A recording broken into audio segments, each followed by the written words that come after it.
The brain is like a college campus that has different departments in it. Most people rely on their history department way too much. If you instead send things to the more experimental, open-minded science department, the more creative art department, you get dramatically better answers. I know you have a bunch of awesome advice on becoming more influential. It's almost like you're playing like Elden Ring or some video game. The starting point is to choose your character. Hey, I'm the devil's advocate approach, or I'm the break it and see if it still stands after I hit it really hard with a sledgehammer kind of guy. Your personality kind of has a natural fit. How do we create better relationships within our teams? It's critical to ask, what kind of experience am I? Not how good am I at my job? How much do I know? How critical am I to this process? But am I a miserable experience? And if the answer is yes, don't worry too much about the other pieces yet. You got to fix that first. I am really excited for this episode. I think it's going to be unlike any other conversation I've had on this podcast. And then here's the surprise ending.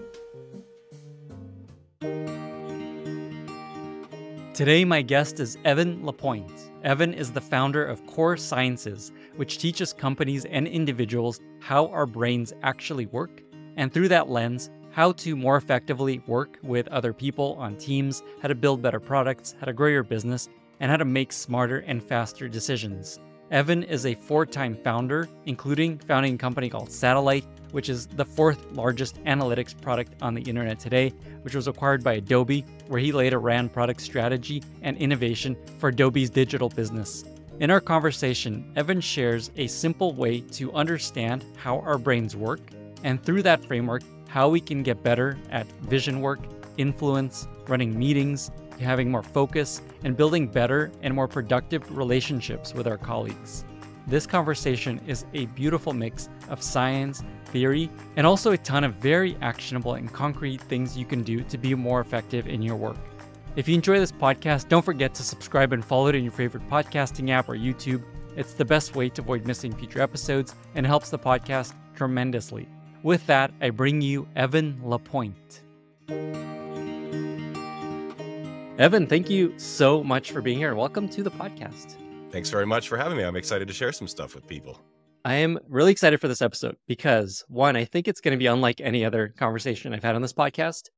Two, I think it's going to really stretch our brains as we learn about how the brain works.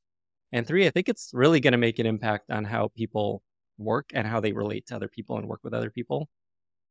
I thought it'd be great to start by laying a little bit of foundation for people to get a sense of just what they need to understand about how the brain works before we get into how we can actually apply some of the stuff. So could you just share some of the stuff that is really important for us to know about how the brain works? The brain is like a big galaxy. I mean, there's a National Geographic quote that we throw up in all of our programs that when we train teams, for example, that says the brain is more complex than any known structure in the universe. And it's easy to read a sentence like that and just run straight away from the problem. And I think that's important for people to not run away from this problem, but more run toward it.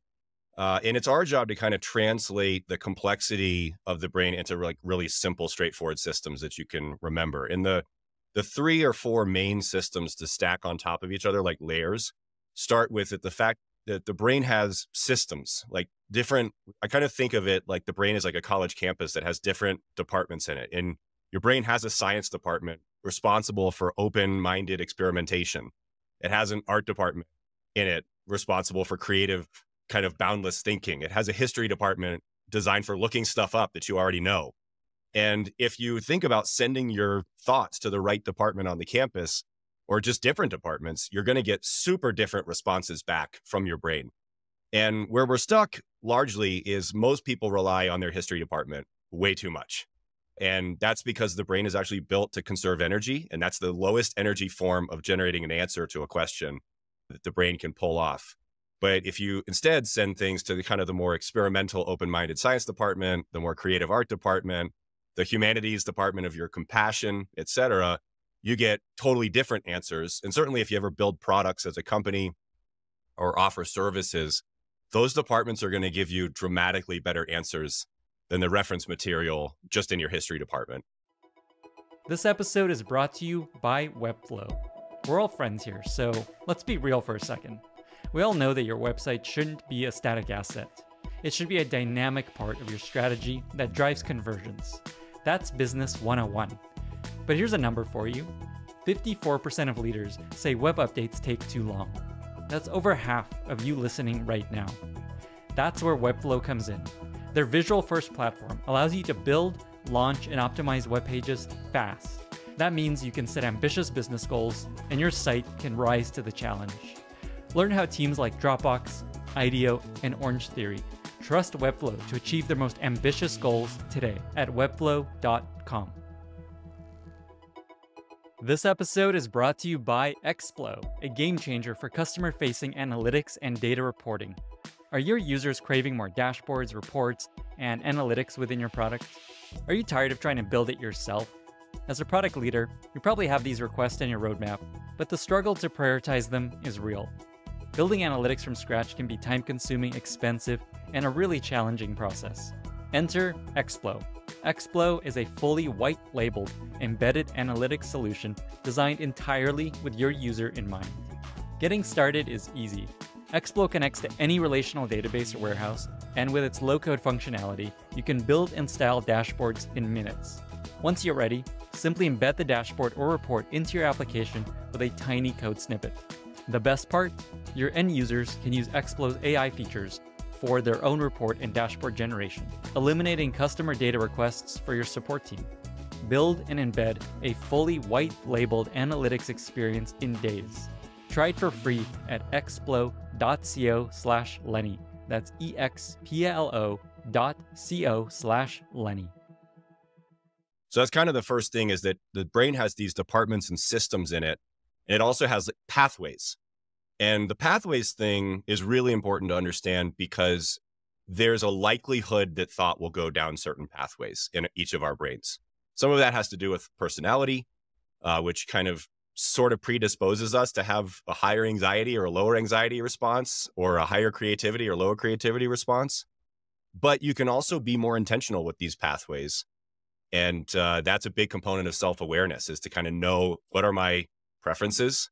And then, am I actually letting those preferences take over in the situation, or am I being more intentional steering down the pathways to activate these best regions and systems of the brain?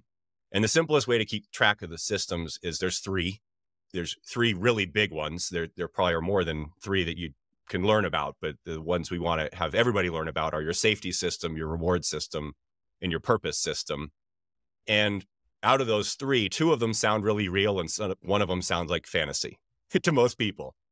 So yeah, the safety system is pretty obvious to most people. When we're scared, afraid, uncertain, we have doubt, we're resentful, angry, apathetic, etc. This system of our brain is like trying to restore our standing in the universe. Like, I need to get out of this stress, out of this danger, out of this anger, etc. And you have an objective that part of your brain, that system, sets, and you go chase that objective. Like, I want to get safe.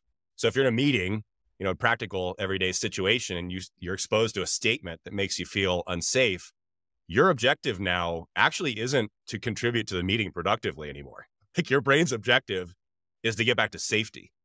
And the same thing of rewards, that if somebody says, you'll get something if you do this, which is the opposite of safety, that if you don't do this, something bad will happen, then yeah, your brain gets into this kind of pursuit, desire state, which seems great and can be great in a lot of cases, but also can be pretty narrow. So when you hear people say, that's not my job, that's actually the reward system speaking, saying, I get rewarded for the things in this list, and this thing that you're talking about is not on my reward list, and I therefore am not interested in it. Like, I have an easier time pushing away from it because the reward system of the brain is, more transactional, in a conceptual way.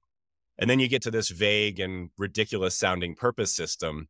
But until you realize what purpose is, and we've all felt it, if you understand the impact of the thing that you're doing, and you understand and care about the people that are impacted by your actions, those are the conditions for purpose. And that can be really big, like curing cancer.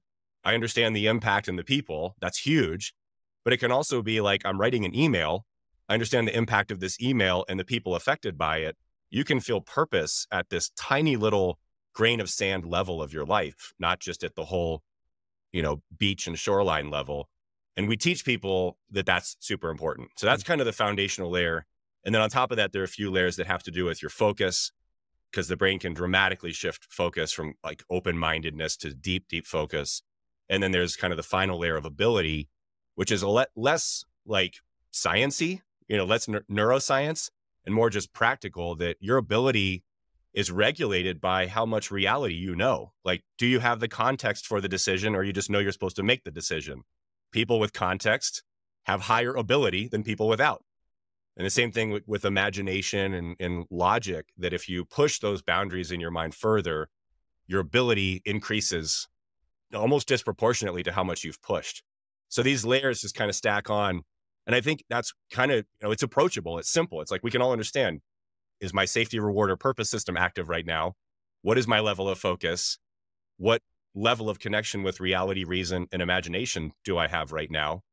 And then there's your output as a human or as a team. And all these things are like levers we can pull, which is super fun. Amazing. So just to summarize here, so we have these three systems: safety, reward, purpose, then our level of focus, and then there's the ability. Like, are we able to actually do the job? Those are kind of the Exactly the right. puzzle pieces. Okay. So where I want to take this is, when we work with other people, working with other people is very hard. And some of the struggles people have at work in building product, in running a company, and building teams, hiring, all these things is they often get really frustrated by the way other people operate. Some people want to just start building a thing. Some people want to really think about it. Some people are very customer qualitative, anecdote focused. Some people are very metrics focused. Some people are very collaborative, want to work in groups. Some people are very, I want to work alone. So I guess just first of all, we just talked about here's how the brain works. And then there's this idea of people work very differently. Can you just talk a bit about just like this idea of people are very, why people behave so differently in an effort to help us learn to work better with people that are just like, oh, that's so strange. This person wants to just start building. Maybe one of the worst pieces of propaganda that people walk around with in their minds is the phrase, we're more similar than we are different.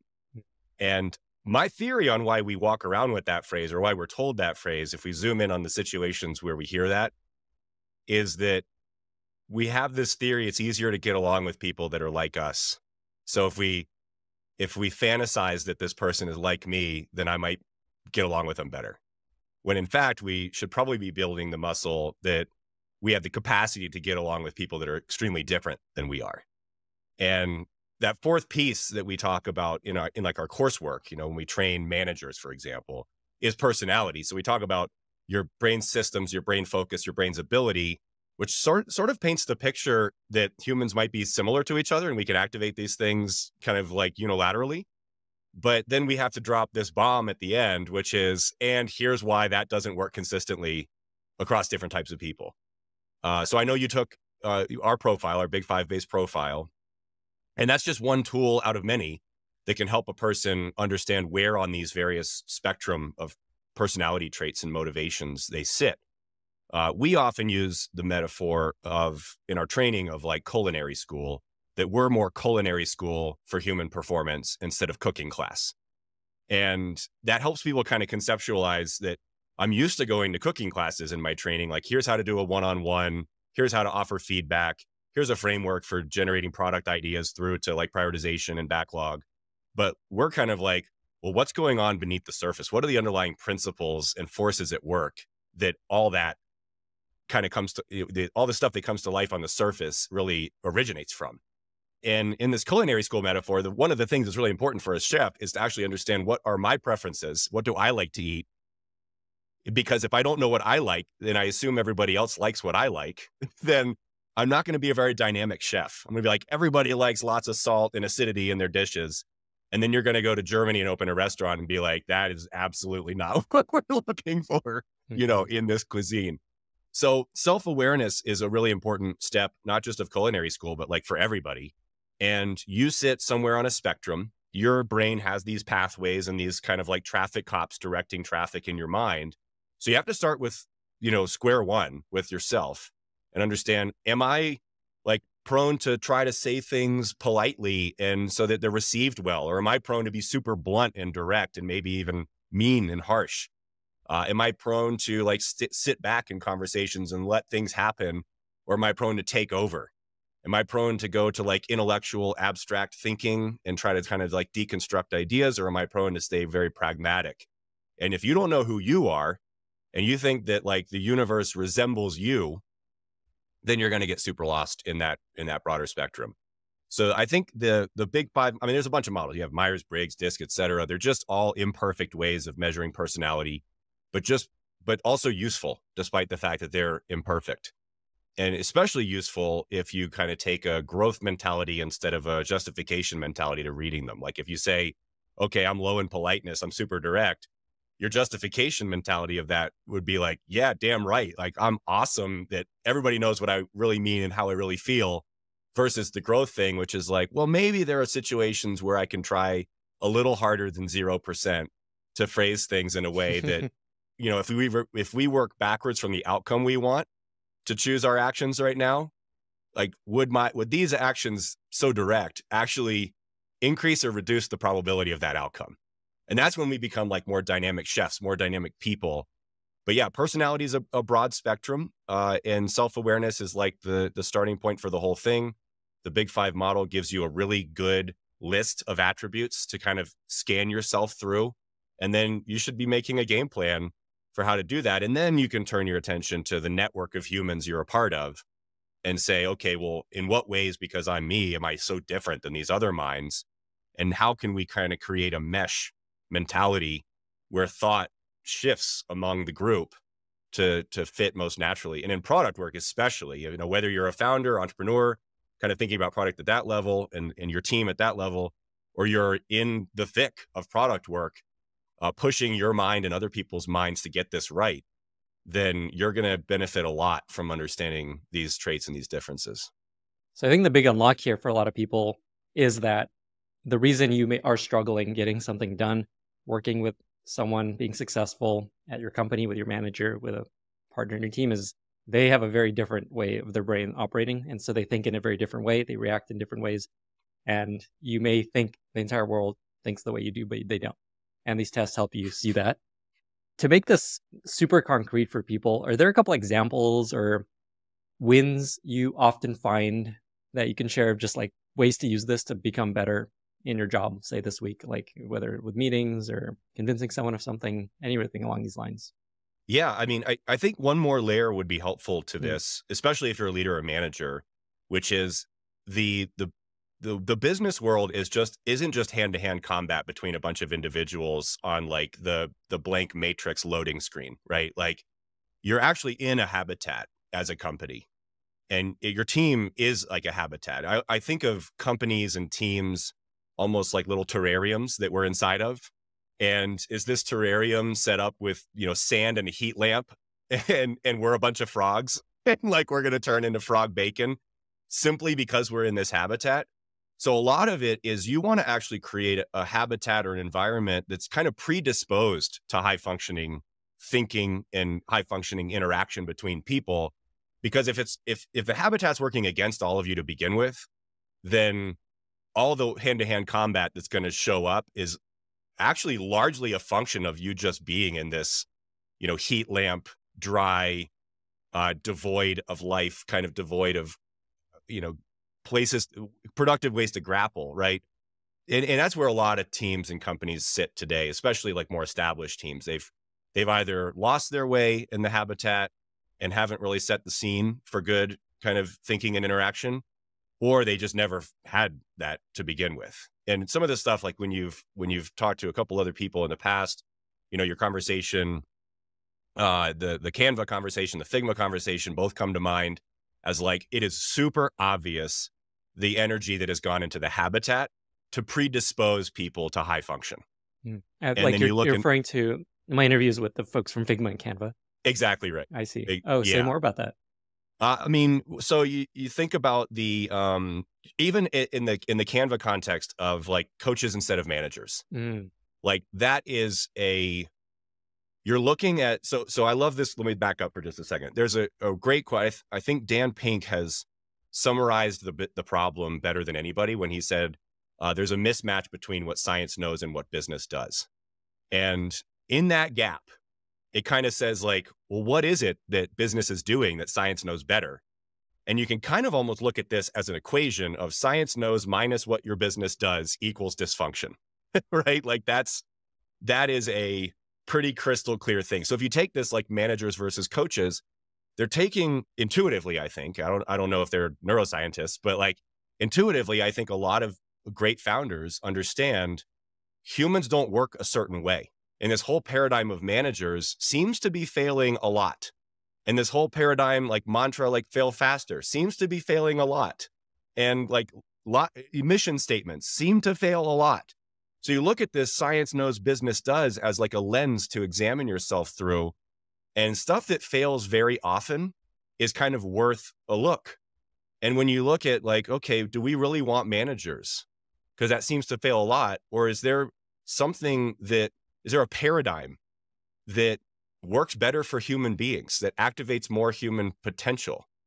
And they hit the nail on the head. So if you kind of do the math of Canva, what science knows versus what Canva does, whether they know they're doing it scientifically right or not, the math equals zero. Like there's no difference between what science knows and what business does in that case. And also the Figma conversation, I loved the phrase from that conversation. Imagination is a hypothesis generation engine, I think is what the Oh, word the was. Dylan. Yeah. Chat with Dylan. I loved that idea. Because when we talk about imagination as a part of ability, we talk about imagination's capacity to generate alternatives for you. Like that's its purpose. It's not just to doodle in the margins in the middle of boring meetings. Like that's part of it. It's a side benefit. But when you look at imagination's purpose, if you have a great imagination, you always have a lot of choices in life. Like Mickey Mouse was a choice. It was like a new alternative way to send messages through a talking mouse. Like that's okay. That's interesting. But what's the other part of the hypothesis generation engine that we focus a lot on is it's not just the ability to generate choices and hypotheses, but it's also the ability to kind of load them into your Oculus headset and walk around a world in which that choice already has been executed. Like that's kind of akin to vision in a sense that do you have a really good ability to load that one branch of this imaginative tree, this one hypothesis into a simulation and then explore what the world looks like with this in place. And if you look at this coaching thing it's going on at Canva instead of managing, like you load that in the simulator and you're like, boy, this looks pretty nice. This is a higher performance thing. Like we have advocacy instead of, regulation. We have growth.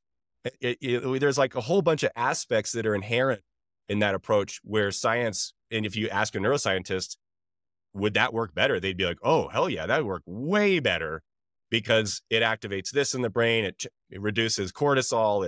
It does all these things that science knows work much better. So like there's a whole list of stuff, I mean, from very deep to very tactical of things we can do differently that reduce the gap between what you're doing and what science knows. And the dysfunction just shrinks and shrinks and shrinks as you do those things. Are there things that you've found people can change in the way they work based on the way the brain operates? Whether it's run better meetings, be better at influence, like what are some things people can try to do this week that will make them more successful at their work or working with colleagues? In the list of what science knows and what business does, like everything's in there. Culture's in there, meetings are in there, goals are in there, deadlines are in there, team dynamics, all this stuff is in there. So we'll probably just pick a few things out of that very long list. Meetings are a good one. Meetings, I forget what the statistic is, but it's some insane, 12-figure amount of, no, not 12, 9-figure, no, 12-figure, hundreds of billions, right? Amount of waste is caught in meetings. I mean, we spend gazillions of dollars on waste of time in meetings. And for us, like in our programs, the average delta is between 10 and 20%. So people save anywhere from a full half of a day to a full day per week of work as a result of just cleaning up the way they're using meetings. And some of that is just the design of meetings, like treat meetings like a product and, treat them like workflows that should be organized and used, intentionally. But a lot of it is inside the meeting. Like what's the tactic? So here's something super tactical, which is meetings, generally speaking, are a combination of priming and decision-making. Like if you look at meetings through the lens of like the phases that they are. And a lot of meetings kind of skip the priming step altogether. they launch directly into decision making. And it would be safe to skip the priming step if we began the meeting under the assumption that everybody here is under this, on the same page, has the same information, and generally speaking, intends for the same outcome. I think that's a ludicrous assumption for most meetings. And yet most people are actually shocked to find out that we're not on the same page, even though we literally never have been. And, as long as you're on day 2+ of working together. So it's a crazy thing that we don't do priming. And priming, it can be simple. It can even be done in the invite. I mean, one of the things that's crazy about Outlook and Google is you can put a very terrible, useless meeting into Outlook, and it will never look at it and be like, this is probably useless. Just like you can go into like Trello and put the dumbest project in the company's history into Trello. It will ingest anything you put into it without any discernment as to its value. Now imagine we're going to have to do this ourselves for now until like a better calendar comes out. But imagine if Outlook or Google Calendar or Cron, which now is part of Notion, would just be like, like, what is the point of this meeting? And you could say, okay, this is here. Like this meeting is about the generation of options. It's or creative problem solving, or very tactical problem solving, or efficiency seeking, or like, what is the category of conversation we are about to have? What are some of the basic principles that should apply? I mean, are we honoring sacred cows, or are we eating sacred cows in this meeting? Like, what is the mode, mentality, the priming? Like, how can we all kind of say, this is the mindset that in the ultimate purpose that applies to the meeting?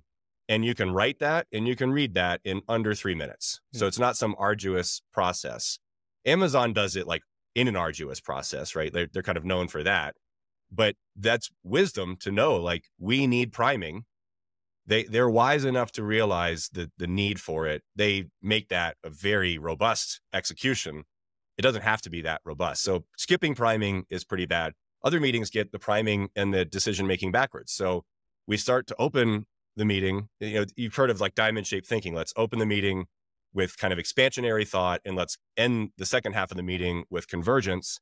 Well, we start the meeting instead with convergence, realize that we can't reconcile the various, party in the room, their needs for convergence. And then you might hear in the middle of a meeting, like, well, let's start over again and remember why we're all here. And we do the priming in the second half of the meeting, just in time for the meeting to end. Mm-hmm. So that's a super kind of like obvious thing that people can do, but that people very rarely do in priming. And I'm happy to generate like a list, so we don't have to talk through everything, but, to maybe make some little PDFs or something that people can download that say, here's what great priming looks like. And then when you move to the decision-making, here's what great decision-making looks like. And that way you can have like a little bit of a guide. And again, do your own math, what science knows, what we're doing in this meeting.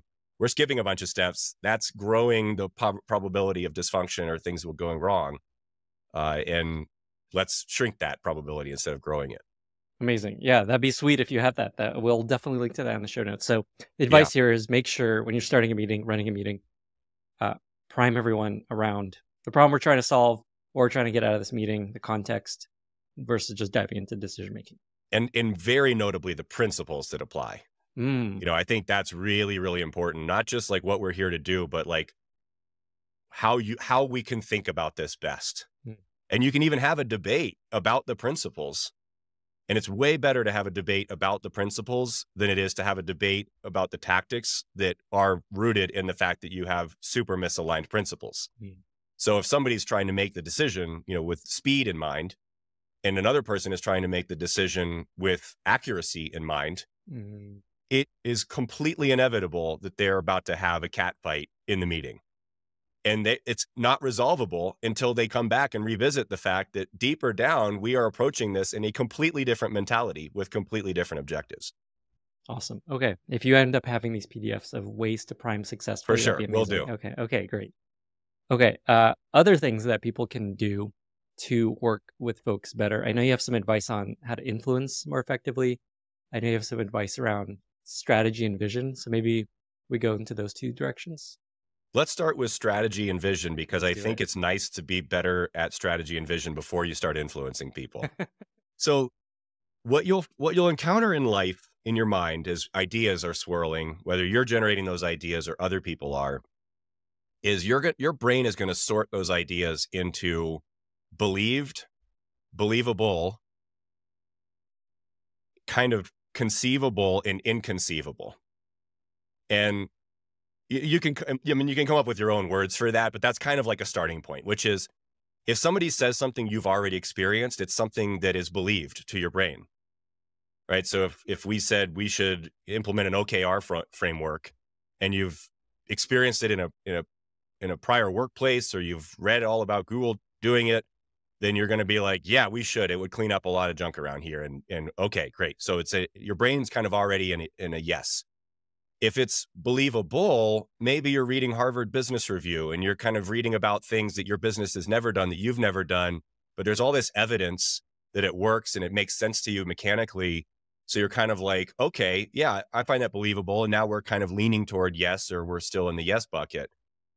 Now we get into kind of these like unbelievable, yet maybe conceivable. So these are the things that seem to be far fetched. And most of, like, going back to the Canva conversation, the conversation with Uri, right, that you had, Hmm. um, most of the things that are totally believed by these leaders are unbelievable to most other leaders. Like, we don't need managers. I don't believe it. So there's like, now we've shifted the mind from inbuilt kind of tailwind to inbuilt headwind. And this is why minds struggle with strategy and with vision, is that every mind, based on like personality we talked about earlier, that line of demarcation between like believed, we all have different lived experience. So the more experience you have, the more believed you have. And then the believable and then the unbelievable, but yet conceivable, like these lines shift a lot from person to person. So an idea that totally makes sense to Uri, he's probably been in 1,000 meetings where other people are like, that'll never work. Even though obviously science knows, for example, it totally will. One of the great benefits of science and culinary school is, well, let's not reinvent ideas that are already proven. So we already know that certain things activate people's purposeful state, and the full brain that seeks comprehension, seeks deeper problem solving, seeks human connection. Those are known things. And the same thing as like the debate about the value of design sits in the strategy and vision. Like, how do we know there's an ROI to a better design here? Well, if you could disprove that instead of proving it, because the last million people who asked this question proved it, if you could disprove it, you'd probably win a Nobel Prize for being the first human to disprove something that is like ironclad. Like, we're done. We're done with this debate. So that, I think, is what we have to recognize in ourselves. Big part of self-awareness is where our like unbelievable threshold begins, where our believable threshold ends. And then the inconceivable is like, get out of my office level stuff. And a lot of the vision kind of thinking and dialogue that happens inside of businesses directly activates people's inconceivable response without any self-awareness that's a personal problem, not a objective problem. And I think that's like, it's a really, really important thing for companies and individuals to invest in themselves, to kind of say, do I have the capacity to recognize the situation that I find inconceivable, but that could be totally wrong? And then we can avoid the months potentially of arguing that sit between us and experimentation. So I think that's the starting point for that. And if we were to kind of do paint by numbers on that, what dominoes do you want to knock down? Know your personality. What you're looking for in the Big Five model, which we lean into, is openness. If you are low in openness, your brain essentially has abstract, creative, intellectual, complex thinking wired to the pain systems of the brain, right? That's like how your wiring is. As soon as things get abstract, not only are you like, I don't like this, you have a much more visceral negative response to these types of ideas. And you are now going into your pain cave, right? While somebody else in the room may have all that abstract, creative, exploratory thinking wired to their reward systems. So that's something to really know. And vulnerability is kind of the best approach to this, because if you think about the domino too, once you kind of know this stuff, then the question is, how do we socialize this knowledge, in a team? Let's say it's a C-suite, a leadership team, a founder and co-founder and, the rest of the leadership team. And we work a lot with like YC companies on this here, because it's super important. As they hire people, every incremental hire is an increment of psychological diversity, and it changes everything about how these conversations go. So knowing this, okay, what are our options to socialize this knowledge? Vulnerability is the best option. But, like Brene Brown will kind of sell vulnerability for its own sake. Not everybody buys selling vulnerability for its own sake, because it's a scary thing. But it gets a little less scary when we consider how much scarier our alternatives are. Like, I can pretend to hide this. That's my other option. Or I can not hide it, be a Tasmanian devil, and then be unapologetic. So like, those are your three options. And when you realize, like, I can be vulnerable, I can attempt to hide it, or I can be unapologetic, those other two options are ruinous compared to vulnerability. The thing you said about openness and not being good at big vision brainstorming super resonates with me, because that's exactly me. So I took your test. What is it called? What do you call this test, by the way? Core identity is what we core call identity it. test. Yeah. Okay, cool. And we'll link to it in the show Okay. notes. So I took it. It's basically the big five: agreeableness, conscientiousness, extroversion, openness, and formerly known as neuroticism, now called need for stability. And I'm looking at it right here. And I knew this about myself, I'm pretty low on openness, which I don't like to see, but it very much aligns with exactly what you said. I'm not great at big vision thinking, at super, like when people propose, say a designer on my team proposes this whole redesign, big vision, rethink of the way I'm like, no, it's in my pain cave, like you said.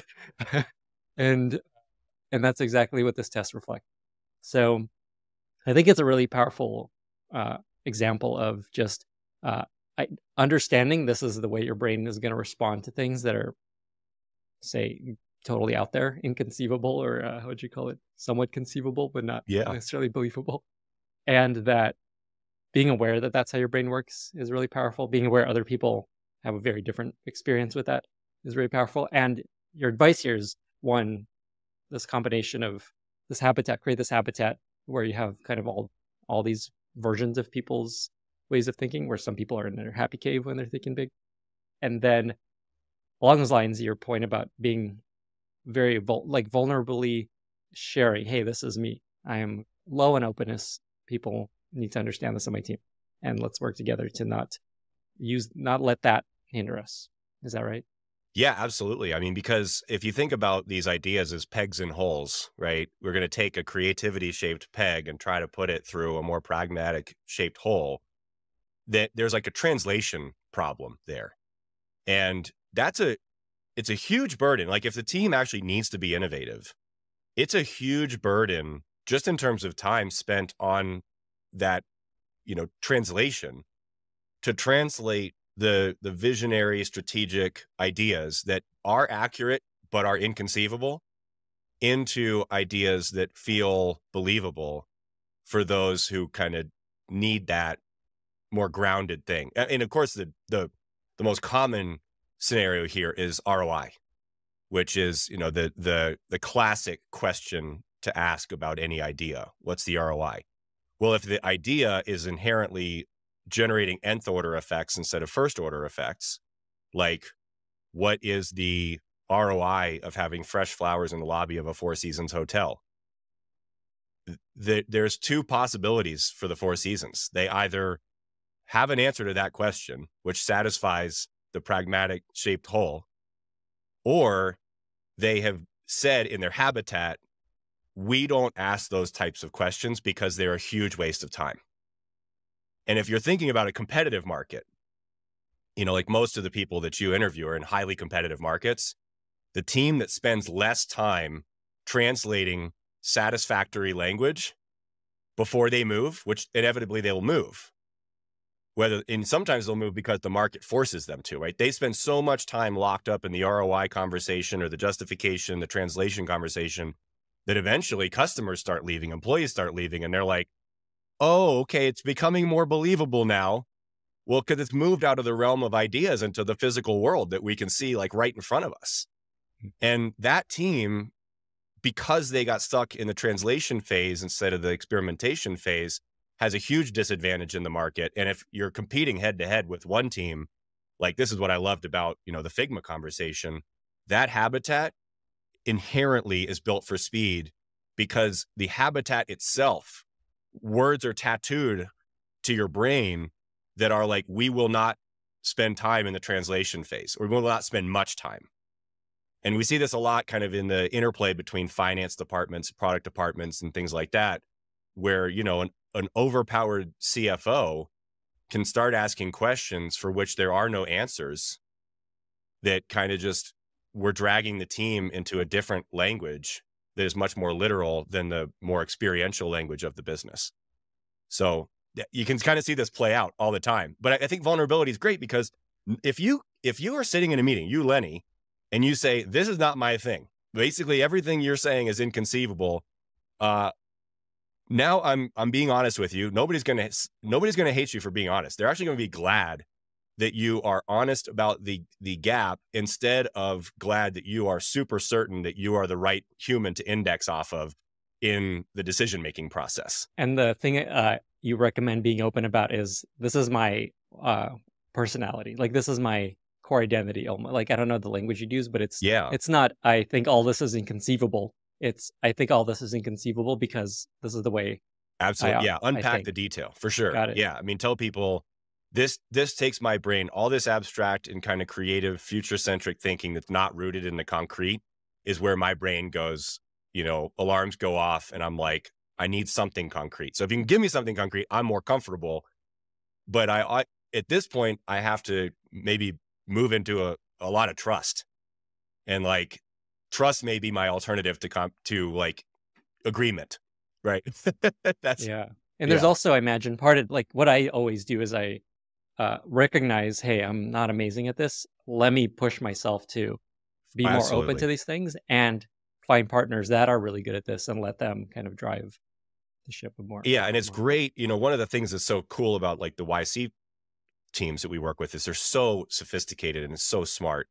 So even though they might run into this roadblock, they're going to do exactly what you just said, and they're going to push themselves. You may notice in your profile, the dot that you scored is surrounded by rings that represent how hard it is for you to push yourself to think in different ways, to think beyond kind of the home base way of your brain working. Now, at a certain point, your brain breaks and you move into foreign territory. And there's a level of, if you are a very conservative person and somebody's like, let's go to Burning Man, that will break your brain, right? You don't go all the way to the other side of the spectrum. For the record, I've been 4 times, even though I'm apparently low in openness. Perfect. At least there's lots of reasons to go. Got married at Burning Man. Okay. Yeah. Makes me feel better about my low percentile. But you're pushing your brain, and I mean, Burning Man's actually a great example because there are a bunch of different reasons you might go. And if you go for one reason, then you're exposed to the other reasons. And that may be interesting. And you may kind of venture closer to those other reasons. You may be like, I'm going to stay in my reason bubble within the greater context of this place. So like, there's a whole bunch of, business is no different, that you can kind of say, okay, I'm going to push myself.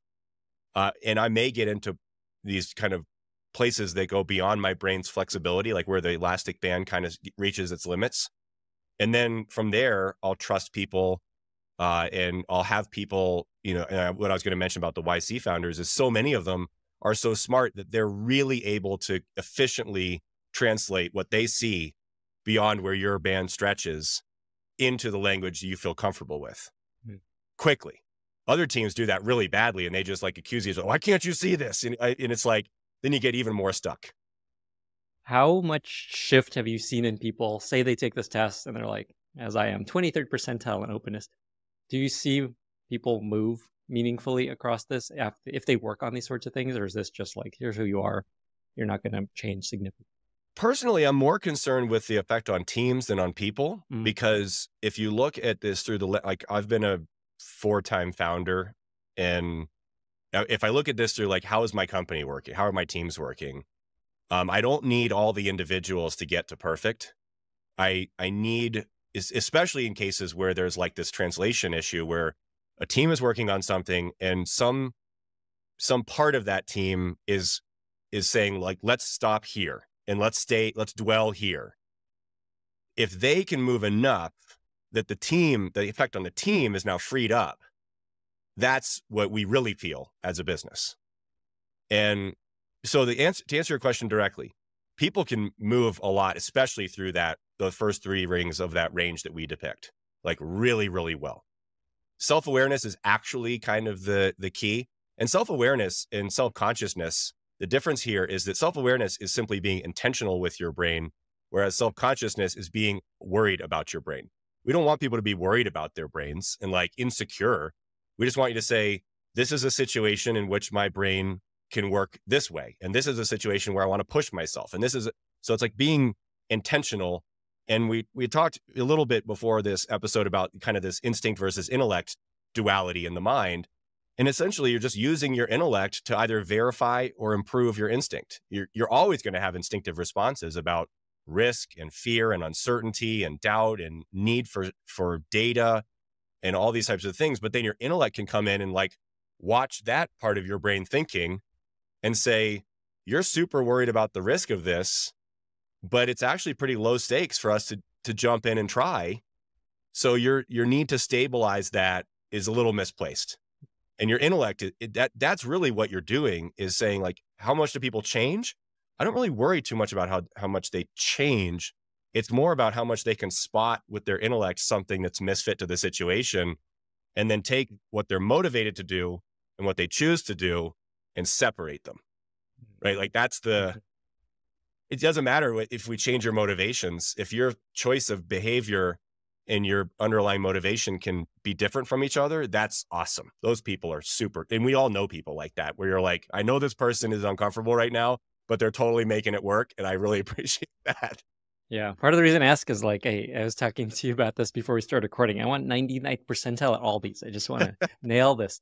And I know that's not how it works. I know it's like Yep. you have strengths, you have weaknesses, you can't be amazing at everything. But it's funny where my mind goes there. Just to close the loop on this advice around getting better at vision and strategy. If I were to reflect back what I'm hearing, it's be very self-aware about what you are not strong at. Say openness. Is that specifically the one to focus on if you're trying to Oh figure out yeah. how to get better vision and strategy? So there's a whole bunch of stuff. Well, let me try to make the list simple. Okay. Openness is the biggest one because it is essentially your tolerance of vision and strategy. And the lower that is, the lower you will tolerate the abstract pieces of the puzzle, for sure. The outlandish and kind of like purely creative and rules breaking components of strategy and vision, lack of precedence, those types of things. Now, the other thing to look out for is as your conscientiousness rises, which is essentially your desire to be efficient, effective, busy, not waste time, I'm high keep on that things one. structured. Yeah, structured and organized. That is another contributor in the negative, which is it's objectively great to be a conscientious person. Like there are so many benefits until we have to waste time productively. And then, or we have to break order in organization. And then that strength that, 4 days a week or 28 days a month is great for you. On those days where we go and have the offsite and say, like, what if we blew it all up? To your example of like new design, new website, blow it all up, start over again, different direction. That's where the conscientiousness is going to be like, why are we doing this? Why are we having this conversation? What's the need? This is inefficient. I could be spending my time doing something else. And sometimes that'll express itself even in meetings I was in a meeting one time after we were acquired. This was, 8 or 9 years ago now. And when you're a founder and you get acquired, there's a new flavor of habitat that you find yourself in with very new rituals. And one of the rituals that I find myself around a lot was the ritual of saying, we can't talk about this for the rest of our lives. And we would be about 6 minutes into a meeting when somebody would drop the "we can't talk about this for the rest of our lives" line. And I would look at my watch and be like, I didn't realize that you were terminal. And why are you even in this meeting if you're about to die? Like, because my take on this is we are super far away from the rest of our lives right now. Why are you saying that we can't talk about something for 6 minutes when the diminishing return of added information in the priming of this meeting, to use that again, you knowing X quadruples your decision quality, and you are resisting knowing X. Now we're going to hit a point where you knowing Y, Z, etc., we've hit a diminishing return, and now I'm improving your decision quality by 1% instead of by 4X. But we haven't established like any sensitivity in this room to the diminishing return curve of incremental thought and incremental information. And this is like a new habitat. I'm like, in this habitat, do people really hate thought? Do people really consider themselves to be like the police that watch the mean streets of intellectualism for any activity? Like, it's like, it's just kind of crazy. But yeah, that's kind of the practical side of this is you got to watch out and you got to be careful. And that's why I say habitat's such a big deal, because that's a perfect example of a well-intentioned room with mostly people that are, there for the right reasons and the right outcomes, but where this normalness of saying a phrase like that or saying like, I disagree. Same meeting, person goes, I completely disagree. And I was like, with everything? No, absolutely everything. And I go, so let's look at the meta, the overhead camera of this meeting. This was the initiation of combat, right? That's what the brain is seeing. All the brains in the room are like, oh, fight, right? So, and now what are our objectives? My objective now becomes win. Their objective, because they've taken a huge risk of saying, I disagree with everything, becomes win. And because they are disagreeing with a lot of stuff that they don't understand, the inevitability is they're about to be annihilated in this room where they have both said, we can't talk about this forever, and now put all of their chips onto the table to say, I completely disagree, instead of I have a question, or can we pull that thread, or I don't see how these dots connect. So that's that on a super tactical level. There's things we say that activate the amygdala, the combat mode of the brain, versus a different choice of phrase, which is going to activate the prefrontal cortex, which is like, hey, Lenny, you're connecting these two dots. I'm not seeing how they're connected. Logic. Like, now let's activate the prefrontal cortex with this sentence instead of, Lenny, that's dumb. I completely disagree. Let's activate the amygdala instead. I want to talk about this habitat point you're making, which I think is really important. But just to close the loop on the strategy vision piece, so just to give people some very tactical advice is basically understand your personality. Maybe take this core identity test or something like that.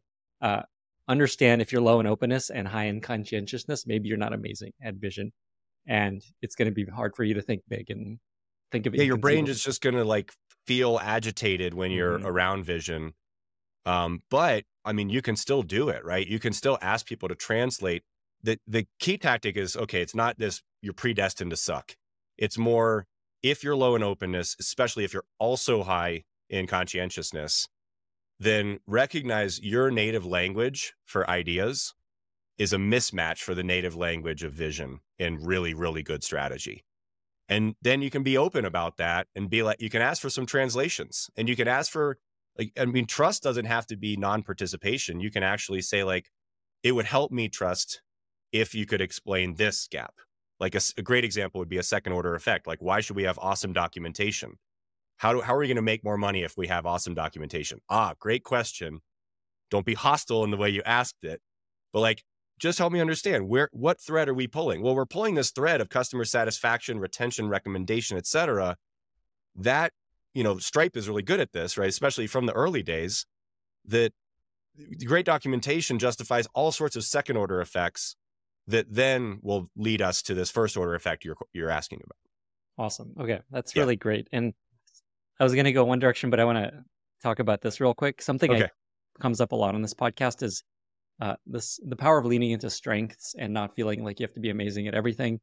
And that in this example, say I have a low openness, high conscientiousness, I can still be very successful in the role by, in my opinion, leading into things I'm actually really strong at, say conscientiousness, and I'm also high in agreeableness. I don't like the sound of that. Um, Thoughts on just like it's okay if you're not amazing at vision because your openness is low, but you can be better at other stuff, and together you can be really successful no matter how your personality plays out. Absolutely right. Yeah. Cool. I mean, the truth is we look at, I mean, taking that Canva example of coaches and managers, not only does that change the way an employee feels about the way this connection they have is invested in them, but it also changes inherently a lot of the meeting dynamics and teaming dynamics from like, okay, hierarchical feeling things, manager, to more mesh based intellect, right? And within the mesh, you don't have to worry too much about the hierarchy anymore. You can kind of say, like, this is the nature of my contribution. So even in the vision and strategy piece, maybe your contributions to idea generation, they're going to be some, and they're probably going to be good. But those are not ideas to protect in the state that you brought them to the table. They're ideas to set on the table so that people can surround them and improve them. And then as other people contribute ideas that aren't as natural to you, kind of just realize we're not in the phase yet of judging and ranking and prioritizing these ideas. That's not where we are in the overall storyline. So let it happen. And then if you can improve those ideas, improve them. And once ideas kind of have that early stage, that kind of like what Johnny Ive described as like the infancy of an idea when it's really weak and delicate and susceptible, if you can nurture that idea to kind of adolescence where it has a little bit of ability to defend itself, then now you're in a situation where your conscientiousness can start to think about things like, how would we resource this? What sequencing makes the most sense? What is the ROI of these things relative to each other? And consider the second and third order effects and so on. And what would the project plans, and to your point of being both conscientious and agreeable, you are this master of coordination and alignment naturally. So like when that phase of the project begins and we have to get people bought in, high functioning together, getting on the same page, staying staying focused, getting the project done, like all of the people that were good at the beginning with all the vision and strategy, they are just a complete disaster in that phase. So like that's just how things really work in the real world. And I think we're so, again, focused, like we talked about at the beginning, we alluded to the fact like you have to unpack enough complexity. I love the Einstein quote, make things as simple as possible, but no simpler. And we've made things way simpler than possible in business by saying like, this is the right way of doing the whole thing. It's like, no, if you've ever lived a day in real life, building a real product, the dynamics shift a lot throughout the course of, product life cycle as an example, or really any life cycle as an example. And the peak humans, as the dynamics shift, are very different peak humans. Lenny is awesome here, contributes here 10%, contributes here 98%. Evan contributes 98% here. Please get Evan out of the room when it comes to these meetings. Like that's great. And yes, we should lean into our strengths, but not so much that we don't know our weaknesses, because another human strength on your team is the patch for the bug of your weakness. And we run buggy software in companies and we say, oh, I'm leaning into my strengths. I don't need to worry about my weaknesses. Well, then you become the person who needs everything translated into your language, because when your weakness flares its head up, it slows everybody else down. So it's really, just from an operations business fluidity perspective, a team that is highly unaware of its weaknesses is going to have a lot of slowness and a lot of problems as a result of that. They don't have to fix all their weaknesses, but be aware of them and know who's a patch to your weakness. Evan, this is so interesting. I love that they were digging deep on this. Is there one tactical thing you could recommend for someone to become better at openness in, say, a brainstorming experience when they're doing vision work, when they're low at this? Say me. I think the best exercise for a conscientious person, especially to feel more open, is to become obsessed with reverse engineering. And it's to say, there's two forms of reverse engineering that I think are really helpful here. Number one, it would be reverse engineering against a desired outcome. to truly understand the inputs that generate that outcome. And if we think about that at a big level, like, okay, we want to win a market, what are the real inputs to deconstruct that outcome and understand what our strategy should look like to attack all of the most relevant inputs that generate that outcome? I think that's the specific form. And then at a super tactical level, like if you want to give feedback to somebody, and let's say, like for me, I'm low in politeness. You're probably much higher in politeness than I am. And I struggled for years with feedback to generate the intended outcome. Like I delivered the feedback, but the delivery wasn't the intended outcome. And the way that I delivered it actually reduced the probability of the intended outcome because I was being too impolite, too direct in many cases, too harsh. And what does harshness do to the brain? Well, that's crystal clear. So what I was doing and what science knows were very different things. And that's why I failed in those cases. But as soon as I started closing the gap and realized I need to try harder to like think about the story arc of this feedback, that becomes clearest to me how to do it when I have the intended outcome in mind for the feedback. Like I really would like this person to start turning the corner on this particular way of thinking. Like if you and I worked together and it was about openness, it'd be like, what are some things that I could do right now to increment and set the stage for a big shift in openness as time goes on that you are bought into? And that's if I'm impolite and be like, Lenny, what's your problem? Why can't you do this? Everybody else can do this. Your willingness to start turning that corner, I mean, it may be there because the safety system is active. You're like, oh, bad things could happen if I don't do this. But like, I don't want your safety system to motivate this change. I mean, in most cases, that's an optics-based change instead of a material change that will occur. And that's why a lot of people, they're like, accountability is a great example. Asking for accountability is the best way to not get it because asking for accountability activates people's safety systems. Or especially saying, I'm going to hold people accountable. Then everybody's like, oh, great. We should set up a whole movie set of facade houses that pretend everything's great with no substance behind them. And that's why so many companies end up that way. So, but yeah, I would say that's kind of the tactical. The second thing to understand about openness and reverse engineering is just situational awareness. Very few conscientious people spend, in my opinion, as a very open person, enough time immersing themselves in the reality that is everyday situational awareness necessary to do their job. Simplest example of this is how many executives have ever talked to N greater than 5 customers? Like that is because I'm busy. I got a lot of stuff to do. I don't have time to go to take a world tour, which is a lot like we don't have the rest of our lives to talk about this. I'm not asking you to take a world tour. I'm asking you to stuff into your brain enough situational awareness that the decisions you make every day that affect all those people you're not talking to are considering those people that you're not talking to. So it less about an intended specific outcome in this case, and more about, do I really know I would kind of think about this as like, if we think about like aeronautical engineering, like, do I actually have an understanding of the conditions, the flight conditions that I'm in every day in order to fly really well? And the answer to that for a lot of people is no. So reverse engineering is like probably the whole category. I don't know if that makes enough tactical sense. I'm happy to be more descriptive, but like that's the category, I think, is like, have you reversed engineered how to get outcomes, and have you reversed engineered to predispose your mind to come up with really good ideas and good decisions, as opposed to come up with decisions that are super disconnected from reality? Great example being like PLG. I mean, if you haven't done enough situational awareness work, you have no idea if PLG is a remotely viable strategy for growing your business. If it's a remotely relevant strategy for growing your business. And company after company after company has leadership team obsessed with this concept that in principle, we should be able to let people just sign up and swipe a credit card and onboard and great. No, Art, we have a hyper technical solution. Like that is never going to happen. Or it's like, that's not the way they do budget. Or like there could be any number of ways that's not going to work out. And those are just some concrete examples. This episode is brought to you by Eppo.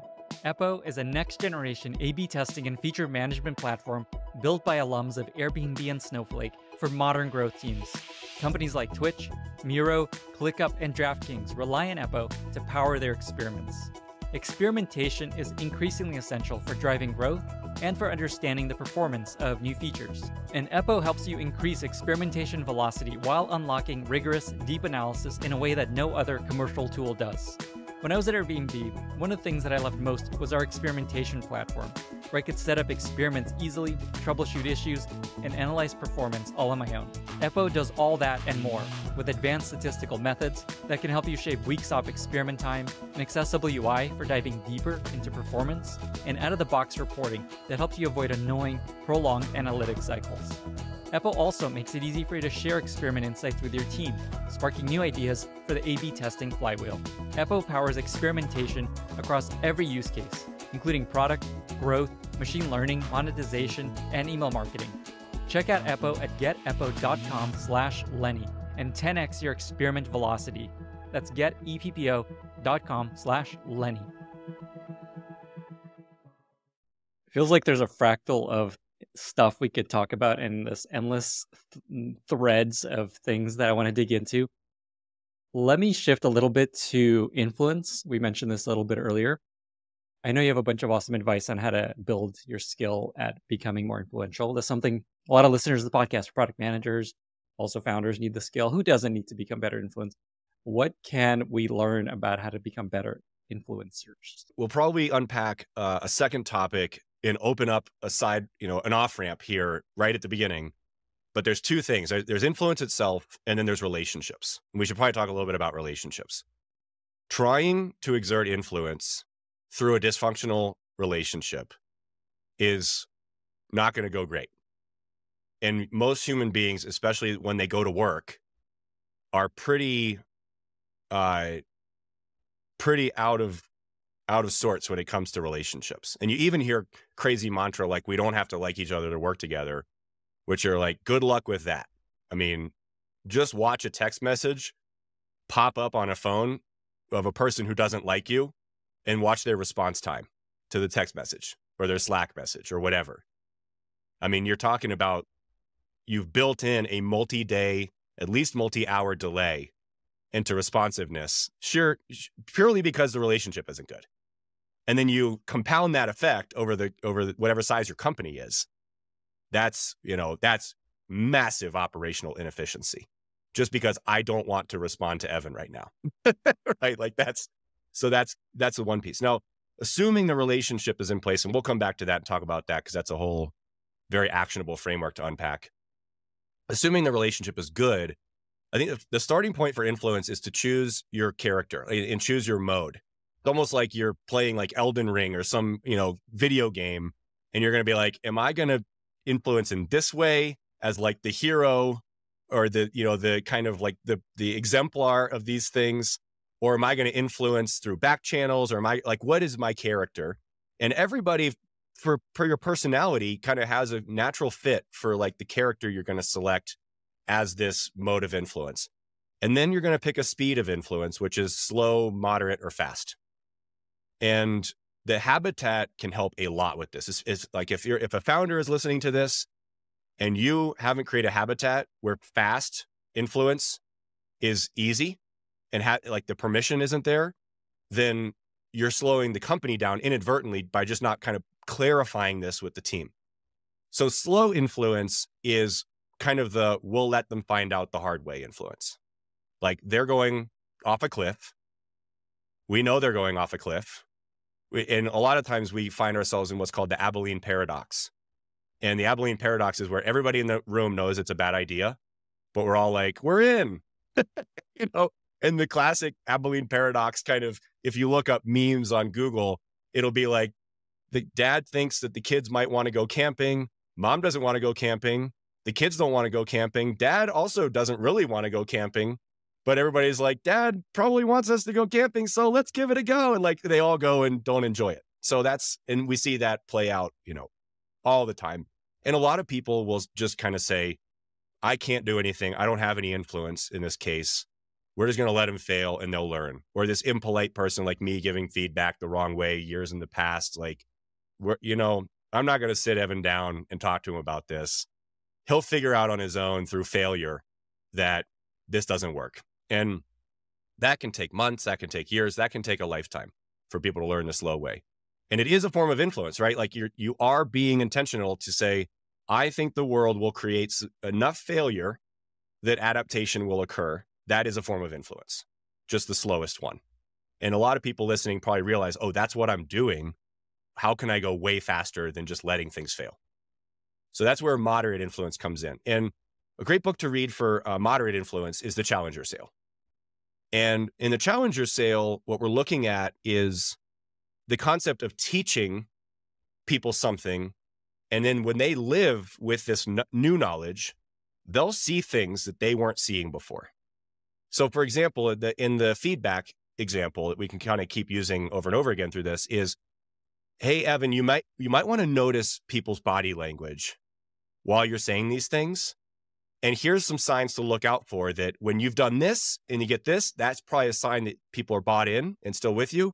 And when you see this, that's probably a sign that people are pushing back. And you can ask this question in that moment, and you'll probably hear answers like this. So you're like giving somebody a tool that their future is going to unpack. And the Challenger Sale kind of assumes a long enough sales cycle where you're not going to land the sale in the meeting. You're not trying to close them right there.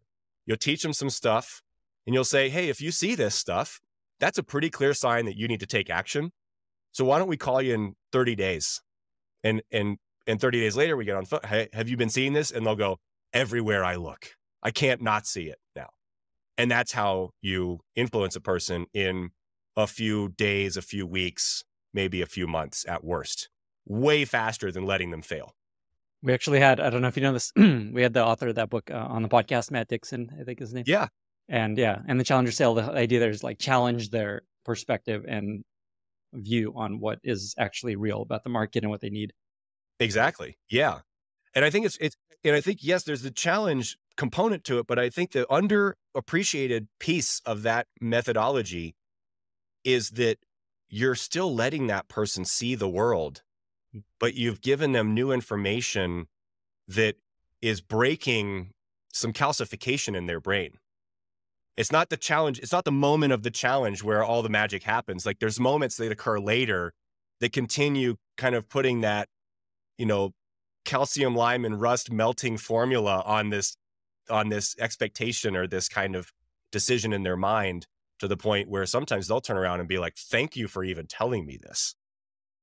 So the advice here is, if you're trying to influence someone, try to figure out what they don't know. Like find information that you know that they may not know, because once they know that, they may be like, oh, wow, I totally see what you're saying. Yeah, exactly right. And let them know it and let them live with it. Don't cram it down their throat and make them accept it. If they live with it just a little bit, even just a couple of days, that might be enough to come back to a much softer conversation. Does this connect to what you said earlier, which I love, this idea of pick a character, like how your influence, like pick your influence style based on your personality, whether it's back channeling. And that makes me think of a very specific person who's like, he's coming on the podcast, actually. He's like this Jedi that just gets people aligned, but very behind the scenes, very like the meetings before the meetings. So that's one character, or it's just like telling a compelling story, probably in a deck, or there's other character. I guess, yeah. Does this idea of sharing information, is that like a type of character? Or is that just something that like everyone should just do because that's a really effective strategy? I like the idea of intentionality in just about everything. Like, are we letting trade winds push us into certain things, or are we actually making choices? And I think that step of being intentional about your style and this kind of notion of a character is a wise step to take, so that you can kind of have some guardrails as you go through this, and some consistency, right? It helps other people understand the role you're playing in influence. If you are consistently kind of coming from the same place, you're articulate about that style. Like, I want to try to influence this organization by doing this way. And you're going to see that from me over and over and over again. You kind of have given yourself a little permission.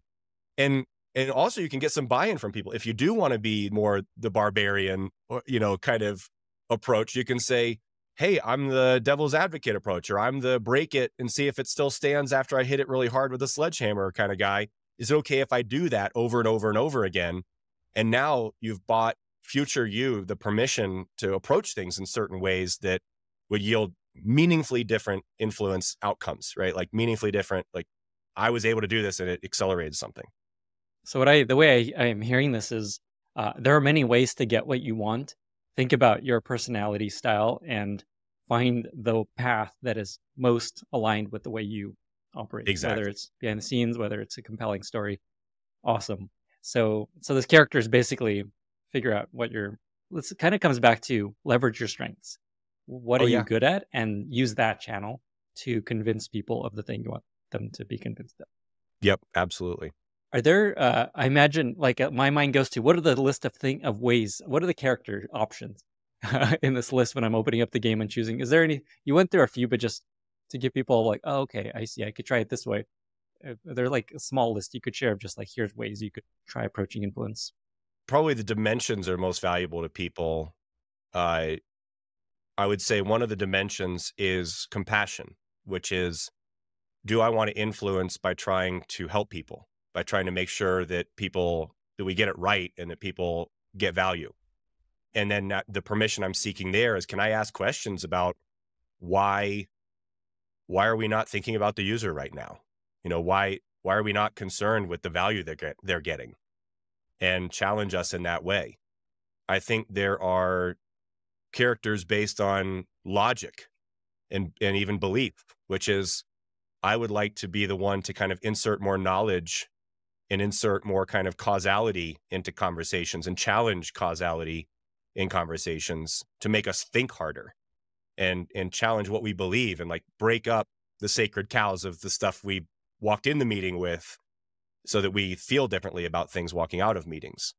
So I think there's a bunch of different very useful dimensions. One could be very creativity based.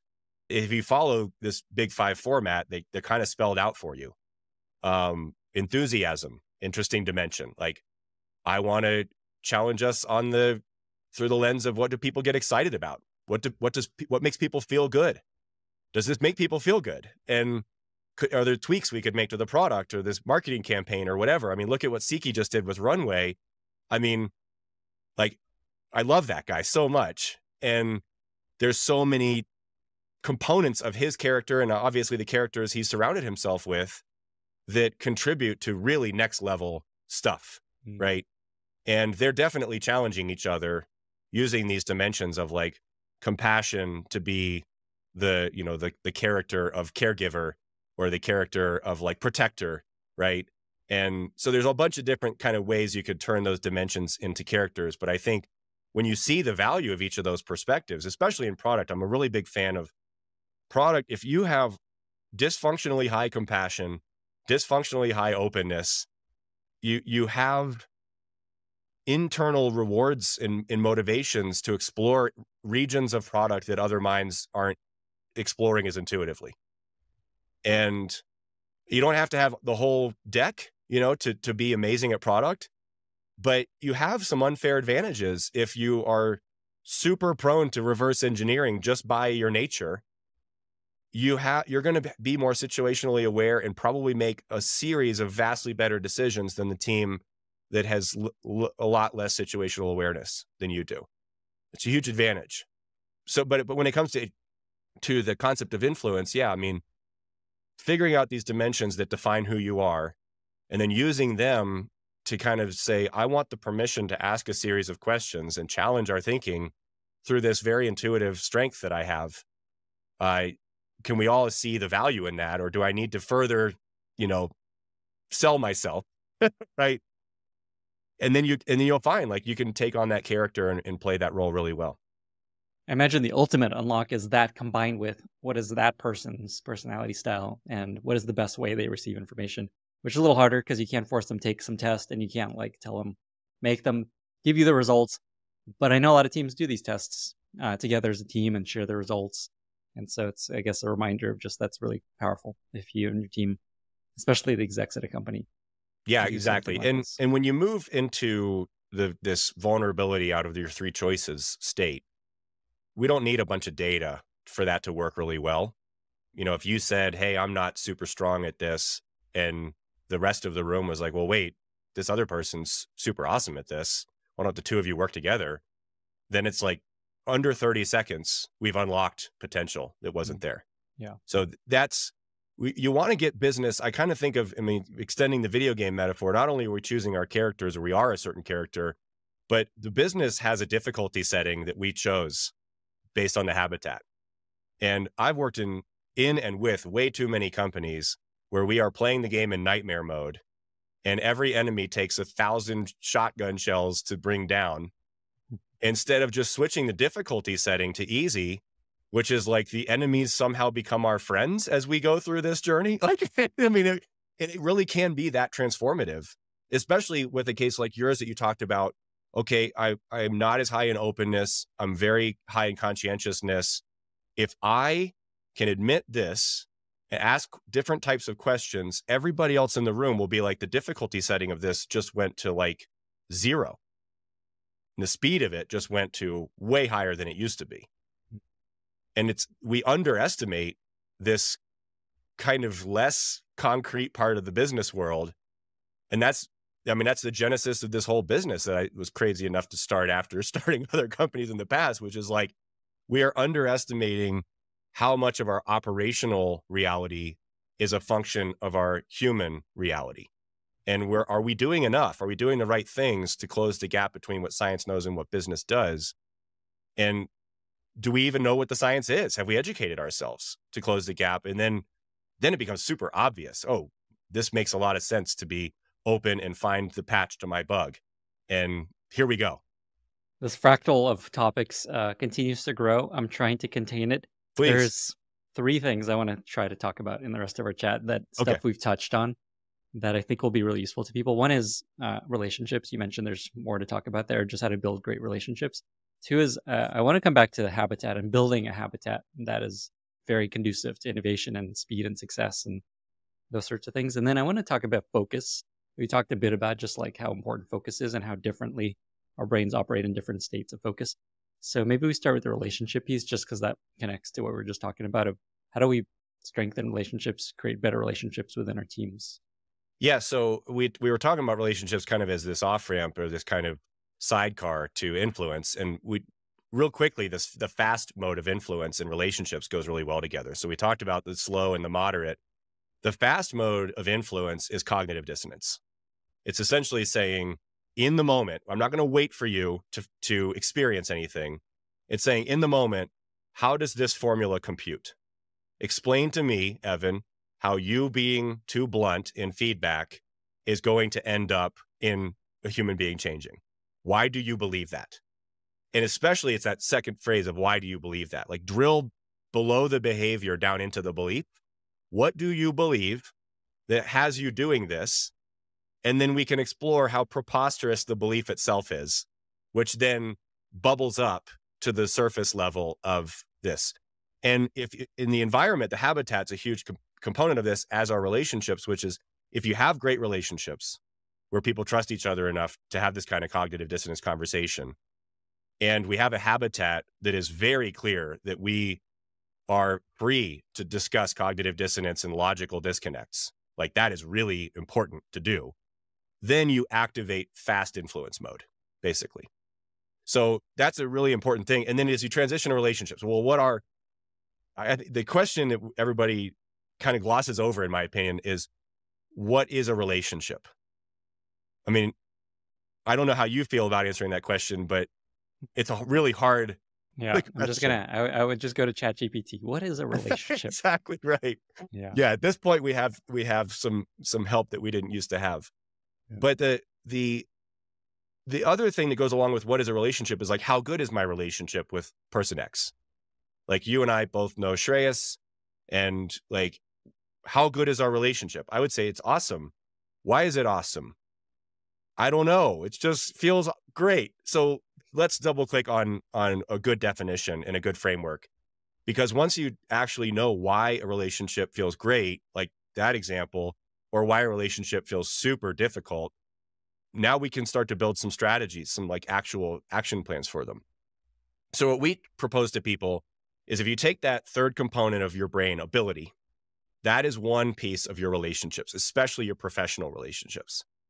So if you know an engineer and you have an idea of something you want to build, and they have the ability to build it, their ability and their utility to you is a function of your relationship, and it will contribute to the positive or negative force that you feel in that relationship. Like, wow, this person has a lot of ability.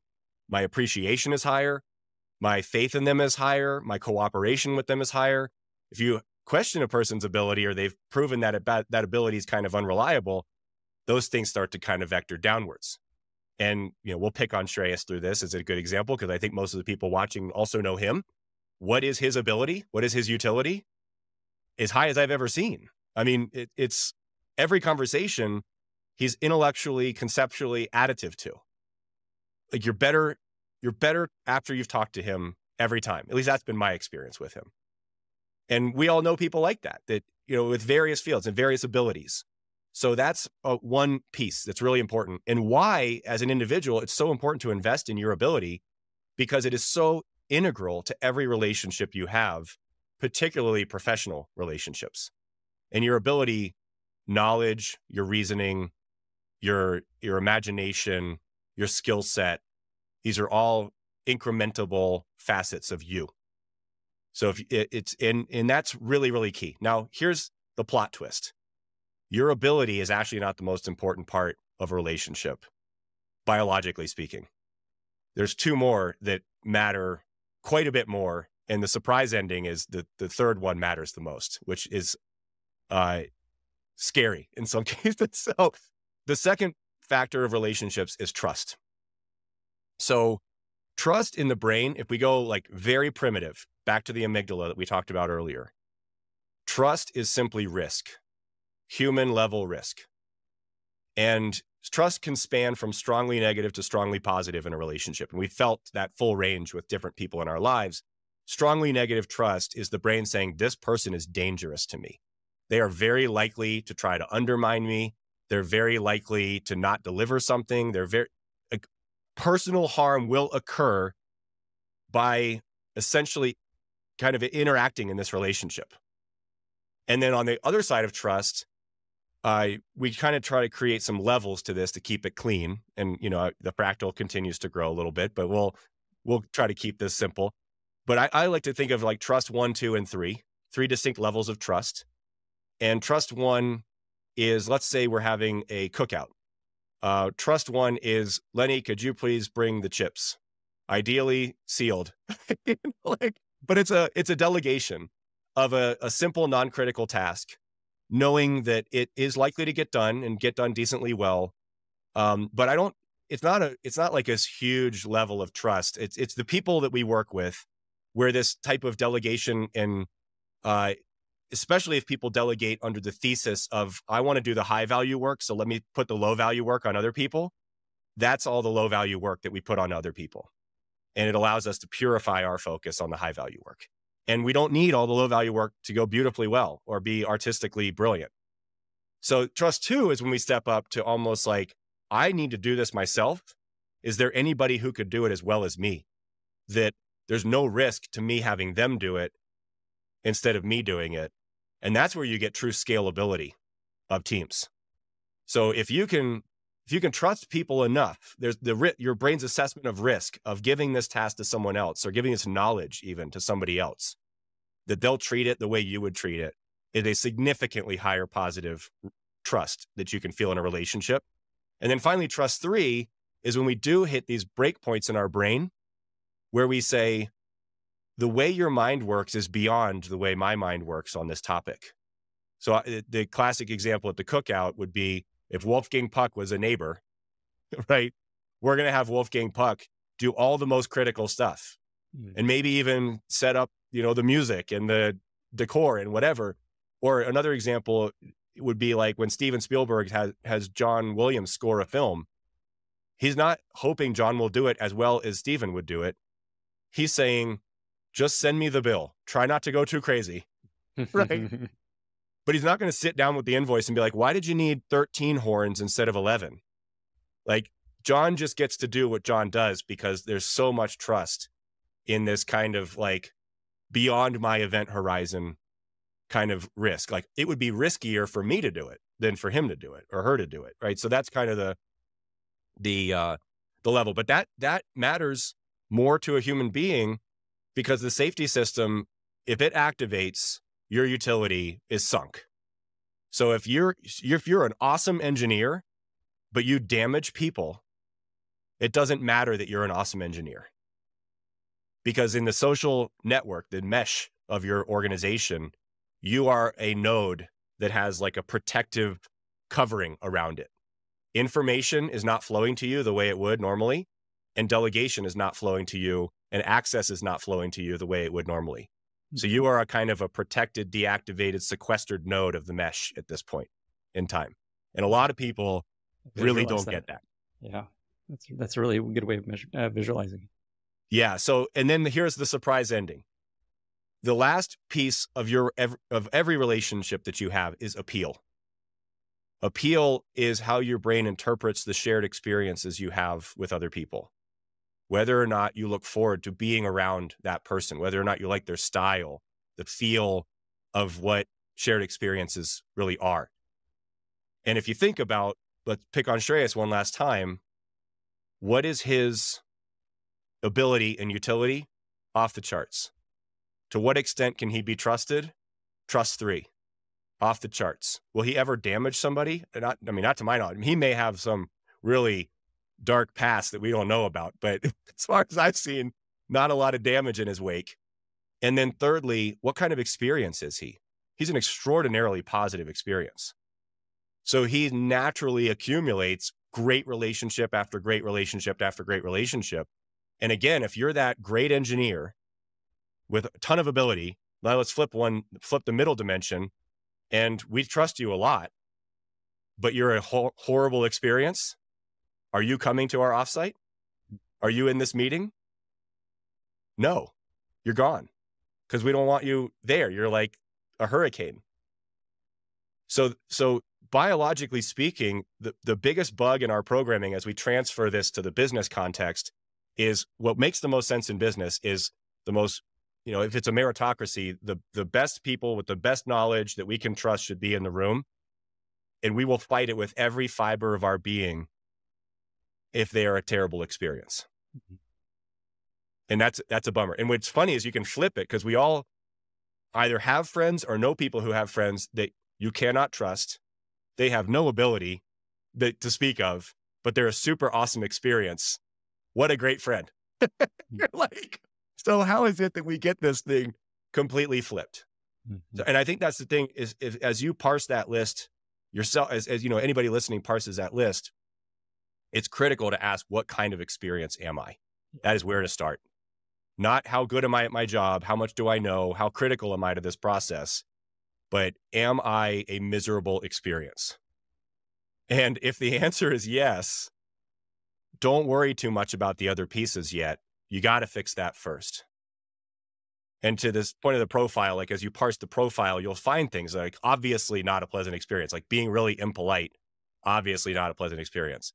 Being super overbearing and assertive, obviously not a pleasant experience. Being hyper low in openness and acting out of that and like telling everybody they're overcomplicating everything all the time, not a great experience for people who are actually well-intentioned trying to get it right. So there's concrete things that you can do with this knowledge in mind. This last piece makes me think about why some of the most effective PMs are the PMs that bring a lot of energy and positivity to the team and just get people excited, which is such a soft skill, but such a powerful thing you can do for your team, because people kind of look to you to lead them.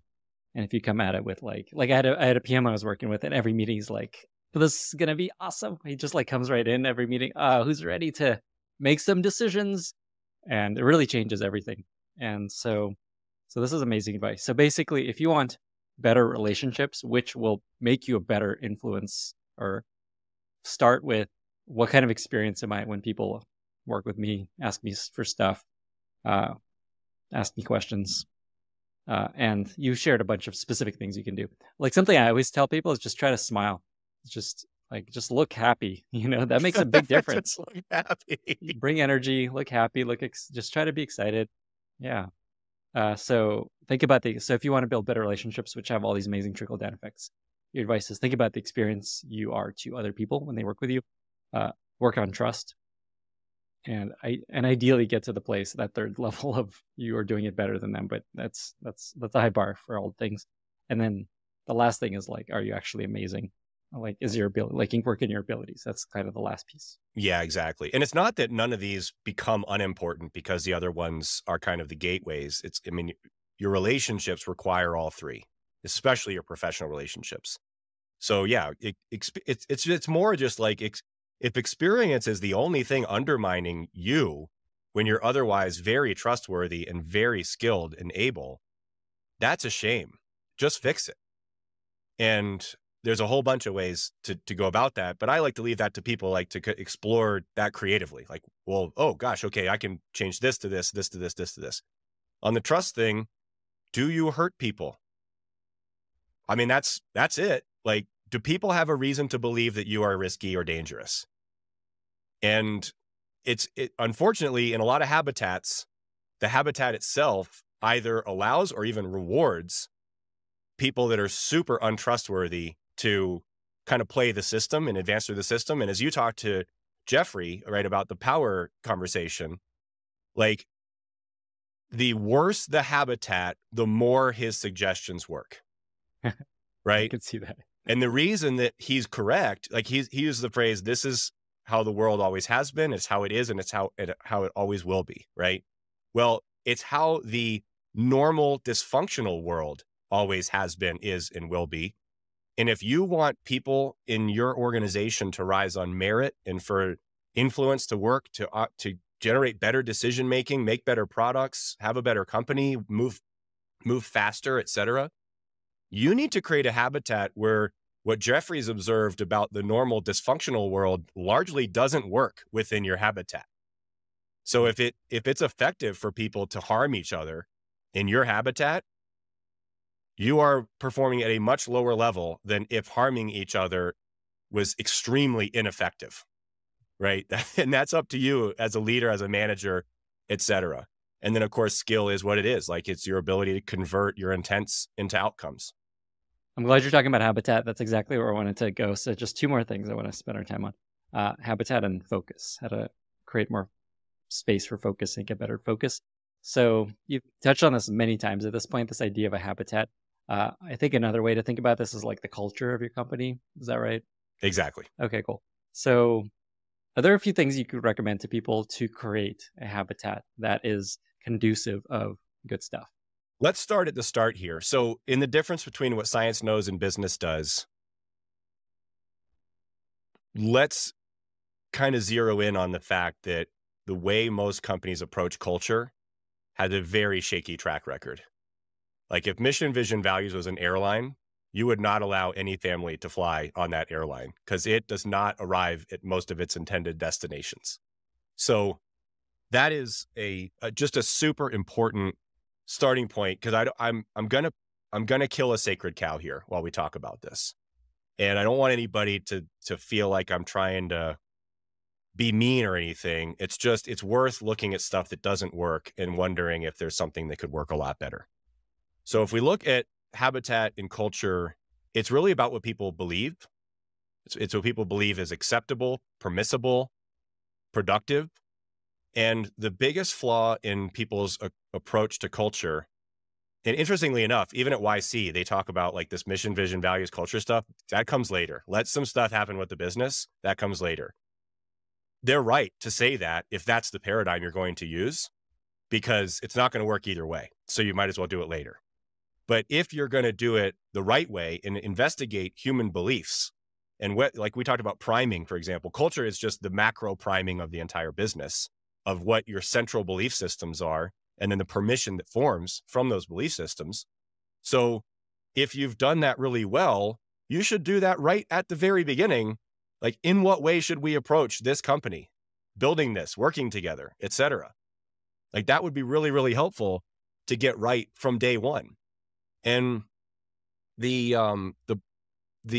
belief system that people have, there are two approaches to changing people's beliefs. Mission, vision, values is what we call a performative approach, meaning I'm going to come up with some expression of an inspiring mission, inspiring values, and inspiring vision.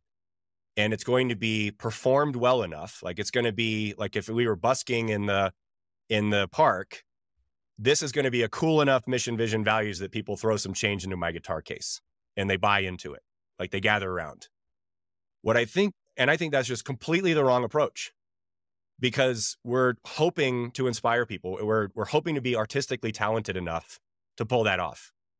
The other approach is to be deductive, logically deductive, which is, centrally speaking, there is hopefully a market out there that's glad our company exists. Who is glad we exist? Why are they glad we exist?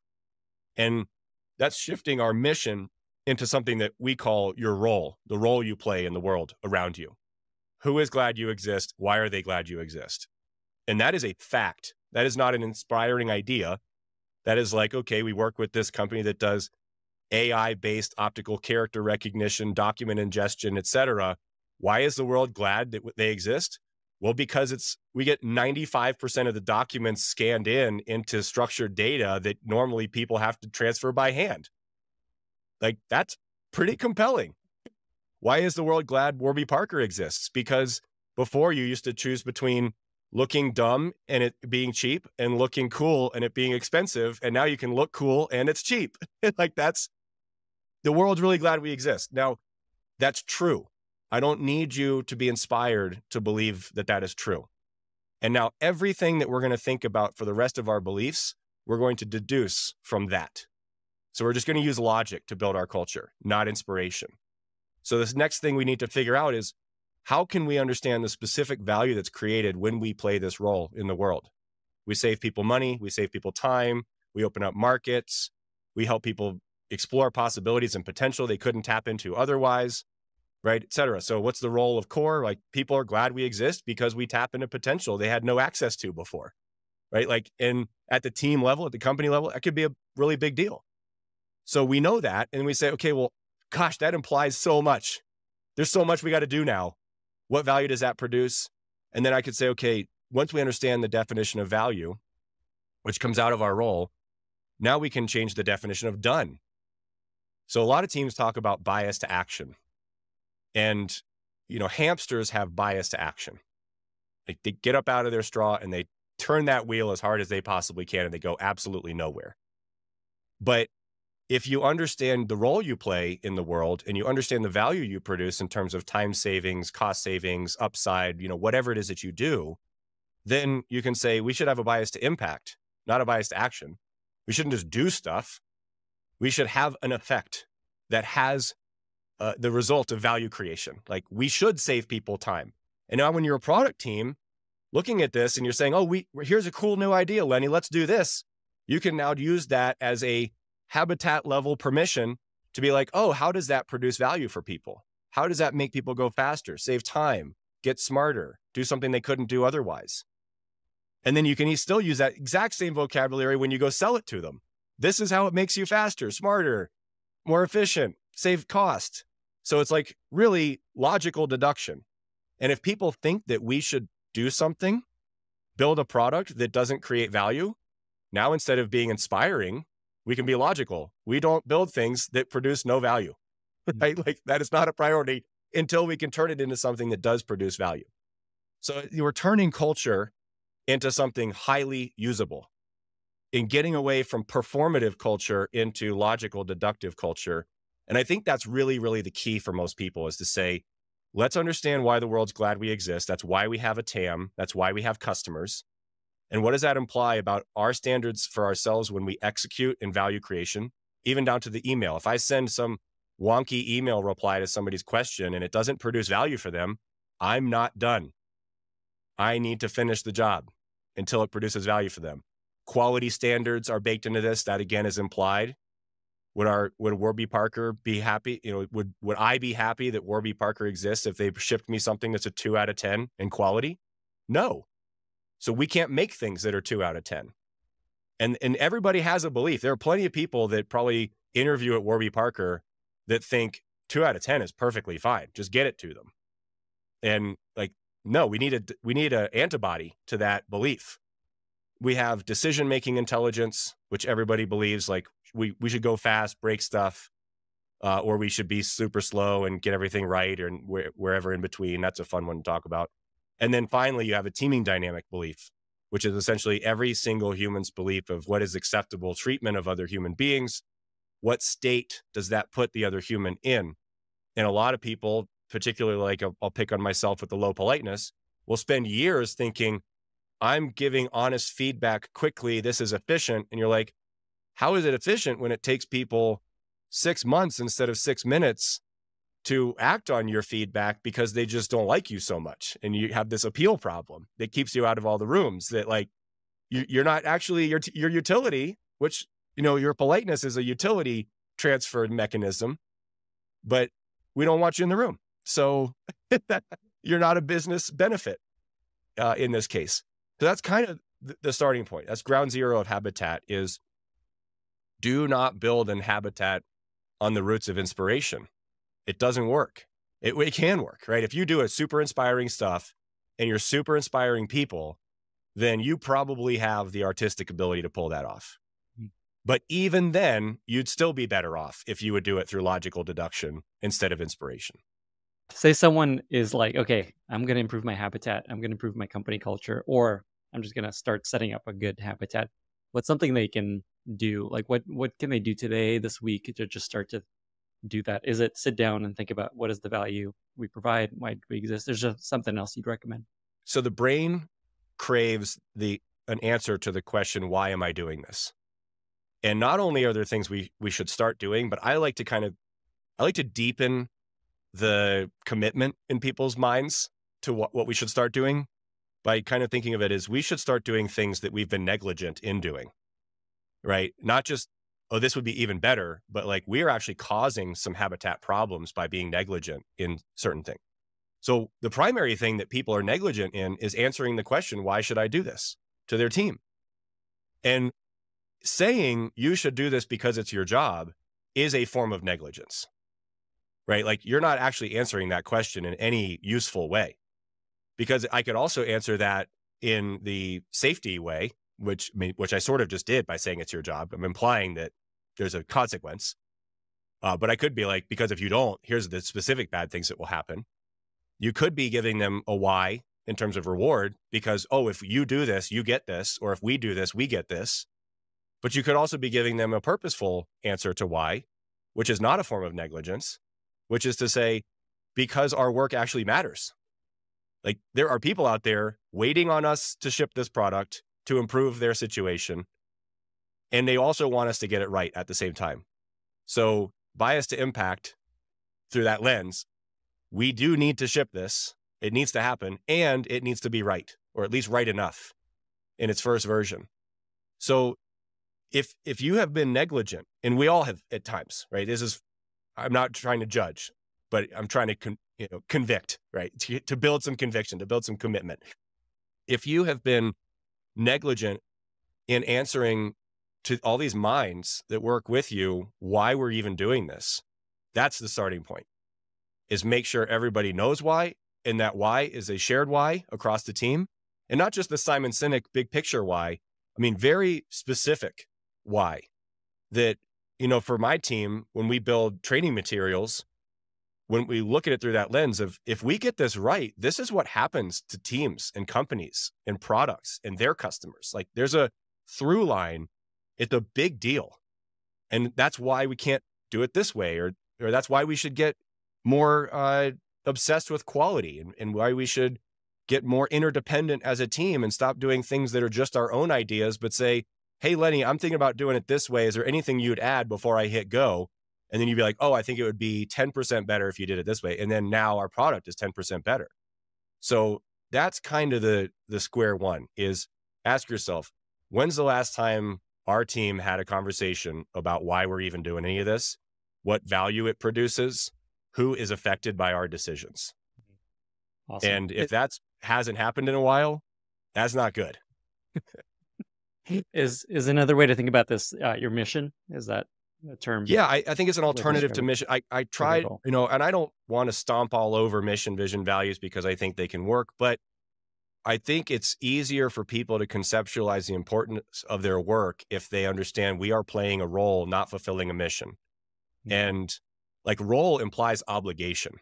Mm. There's no obligation in mission unless you kind of like feel the inspiration so powerfully. It's just, and these differences are subtle, but neurologically, it's different, right? If I tell your brain, here are the people counting on you to get this right, Lenny, your brain activates a region called the anterior insular cortex, which starts to think about other people in the context of the solution you're creating. And if I say, we are here to change people's lives through this in a more general sense, your prefrontal cortex will still activate to solve the problem, but your anterior insular cortex will not, to more deeply consider the humans affected by the problem. So you're adding to the toolkit of what the brain will bring to the table to generate solutions. And if you activate more good regions of the brain, you get better solutions. So I lean into this personally. I'm like, you really don't need a mission statement. You need to understand the role you play, and people need to have some response, some physiological, like, I get it, to my actions impact people. And if they don't have a response, you should go find a human who does, for sure. One last thread I want to follow, focus. You have some really cool advice on how to help. And this just comes from everybody wants to get better at focus. Everyone wants their team to have more time for focus. Everyone wants their engineers to sit there and build things faster, their designers to get stuff done. And it all comes from getting really good at focus and creating space for focus on your team. What advice do you have for folks that want to personally learn to focus better and to help their team have more time for focus, get stuff done, essentially? I mean, isn't this the question? Because this is where it all ends, right? First things first, let's look at the neuroscience that we have available to us, which is the study of focus is or is tightly associated with the study of what's called brain waves. That's becoming a lot more popular. We're seeing it like even in athletes, like professional golfers are studying how their brain waves are focused on the golf shot and which mode to put the brain into to play golf at the highest level. Same thing applies to work. There's a bunch of different kind of bands of brain waves. Most of them actually are when you're asleep. So your REM cycles, your deep sleep cycles, your kind of like drowsy cycles, those are brain waves, right? You can feel your brain turning off. You can feel your brain turning on when you dream. But when you're awake, there's really three primary modes that your brain is in. The nerdy side of this, kind of the nerdy language, is alpha, beta, and gamma. Those are the distinct ranges of brain activity, and they basically represent how focused your brain is. So alpha is quite simply daydreaming, right? So your brain is very quiet and empty. Easy metaphor is if you're in your house at night and everything's quiet, you hear things that you don't hear during the daytime. And that's what alpha is like in the brain. Your brain is actually working subconsciously a lot, but when you're busy, which is beta, your brain is too noisy to hear any of those little creaks and pops in the house.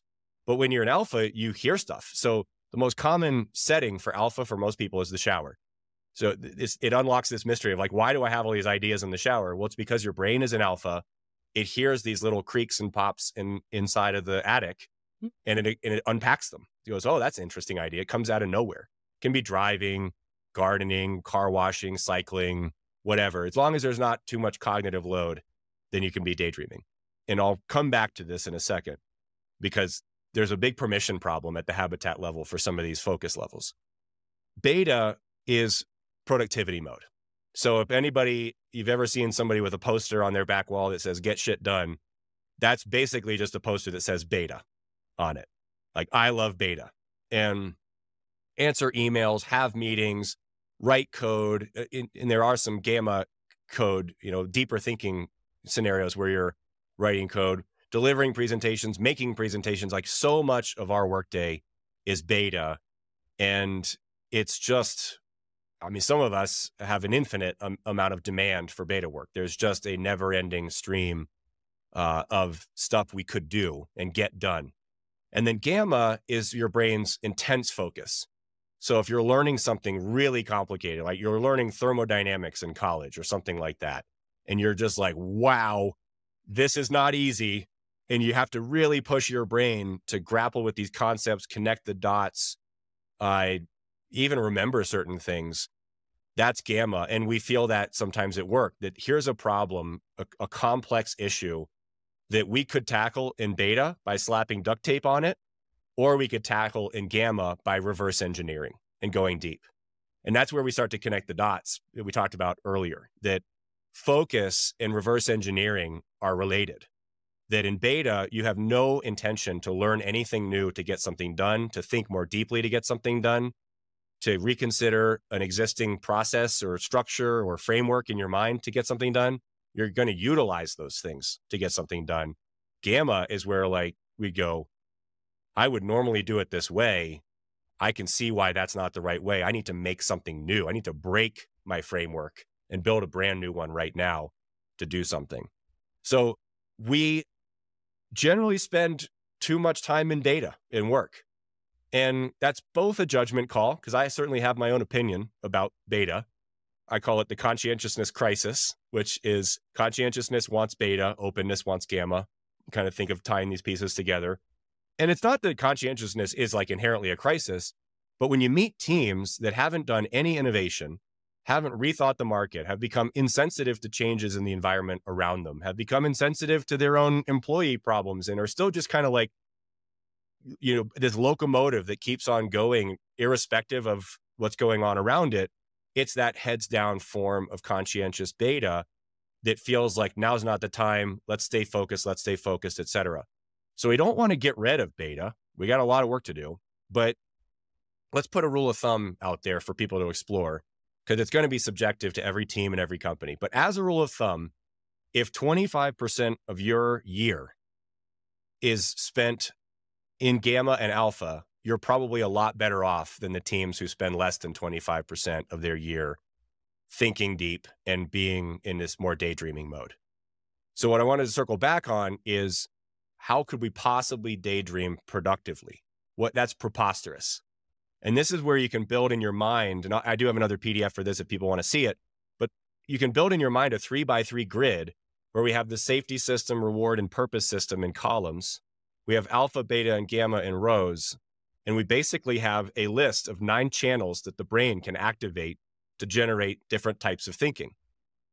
And most of the companies out there, most of the teams out there are primarily, all their programming comes from safety beta and reward beta. How can I be busy to get rewards, ROI, customers, deals, whatever, even promotions, more self-centered kind of rewards. And beta, safety, which would be how can I be busy, optics, manage my reputation, avoid risk, that sort of stuff.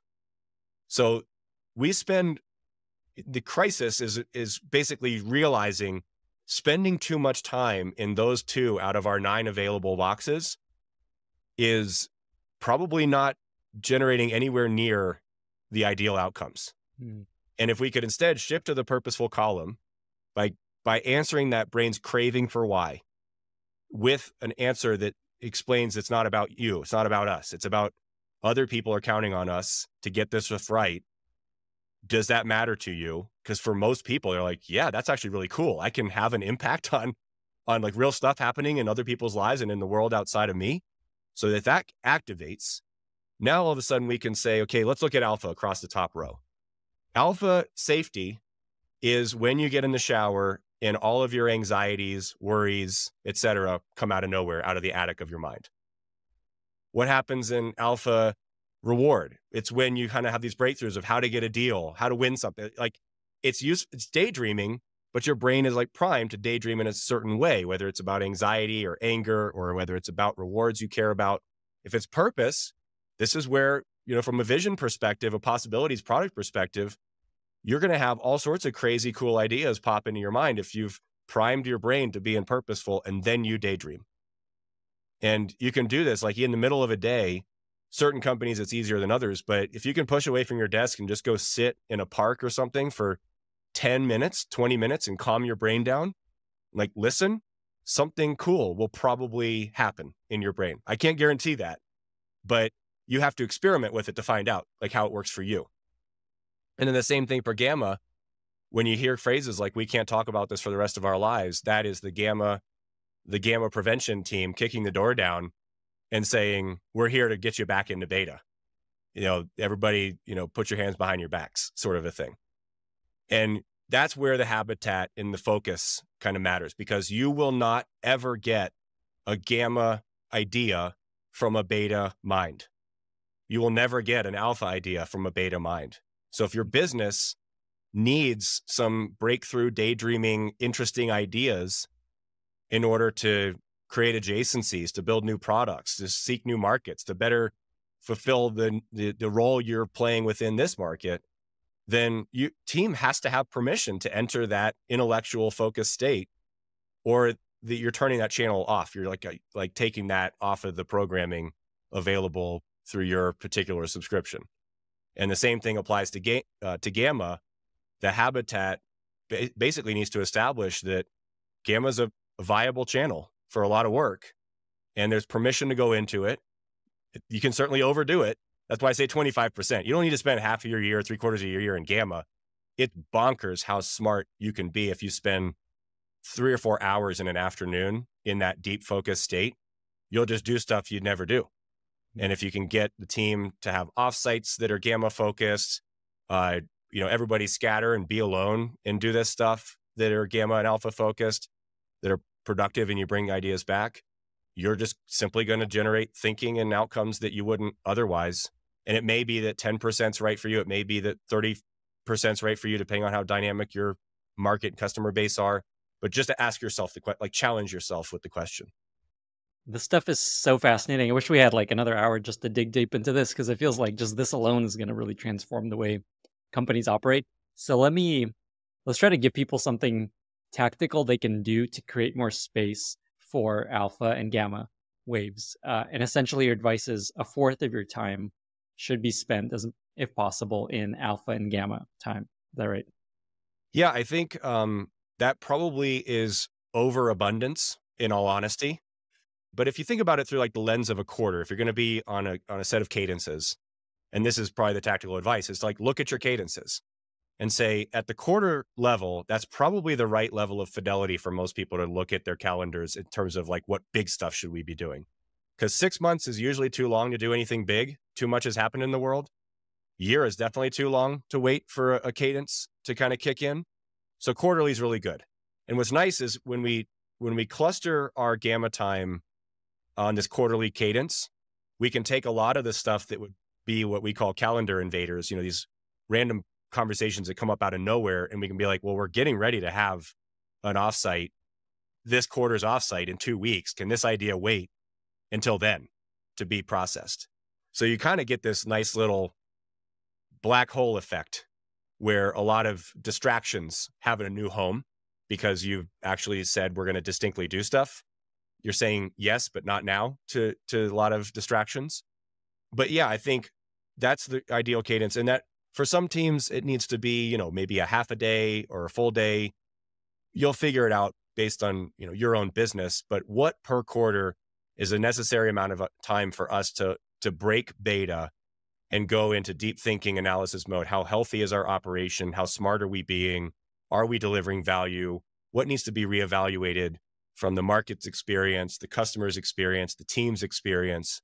Let's look at these different views of the business and make some prioritized decisions about, we're going to make specific improvements this quarter for these areas. And then even once a week, maybe just find half a day if you can, but maybe less than half a day, couple hours to be in gamma once a week. And you'll kind of feel it out from there. But the reason the rule of thumb of 25 is out there is 25 is kind of the risk point, because most people will be like, we're not even spending 5%.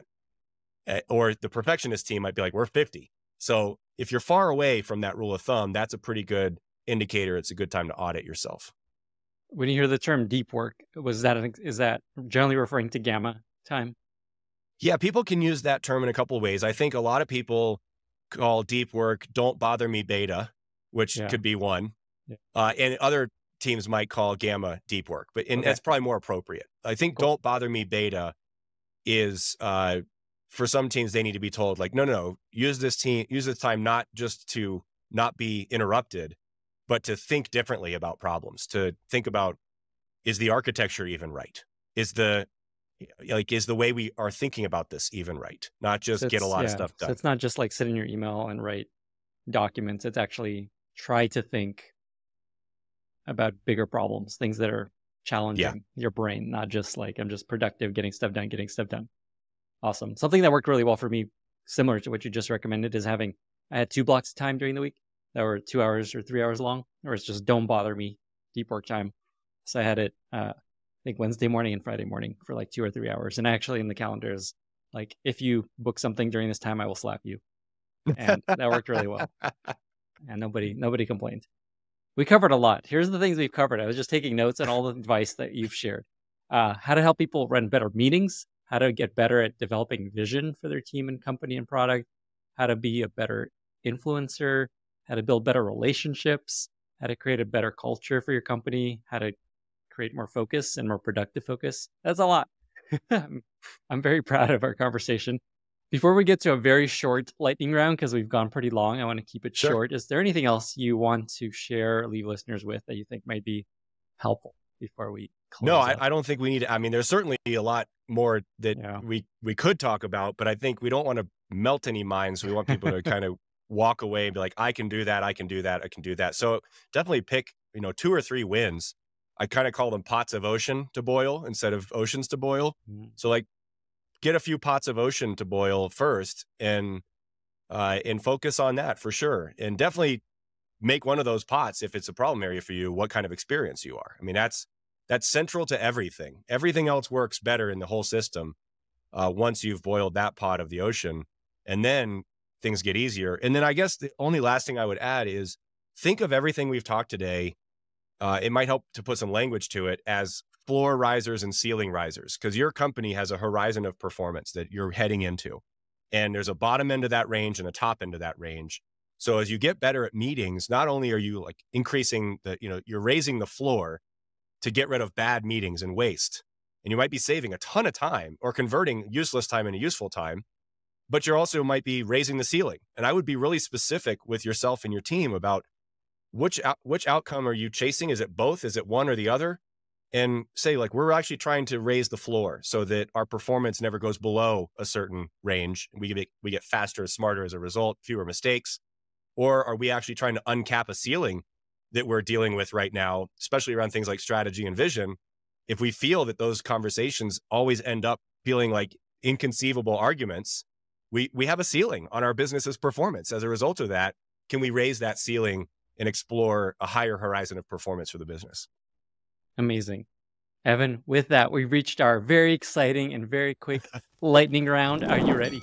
Yes, let's do it. All right. So let's start with what are 2 or 3 books that you've recommended most to other people? Well, the obvious first one is Never Split the Difference. I recommend that book to like everybody in the universe. I think if you haven't read it yet, you shouldn't get your driver's license. It's just, for those who don't know, it was written by Chris Voss. He was an FBI hostage negotiator, and it explores how to negotiate with people, and not just hostages, but your colleagues, your parents, your wife, like everybody. And there's some very surprising technique in there that is unexpected, like not trying to get people to agree with you, but getting them to say no more often. Instead of saying, "Hey Lenny, are you willing to do this?" Say, "Hey Lenny, are you opposed to doing this?" And it's just this reversal. And I'm giving you the out is the way he explains it.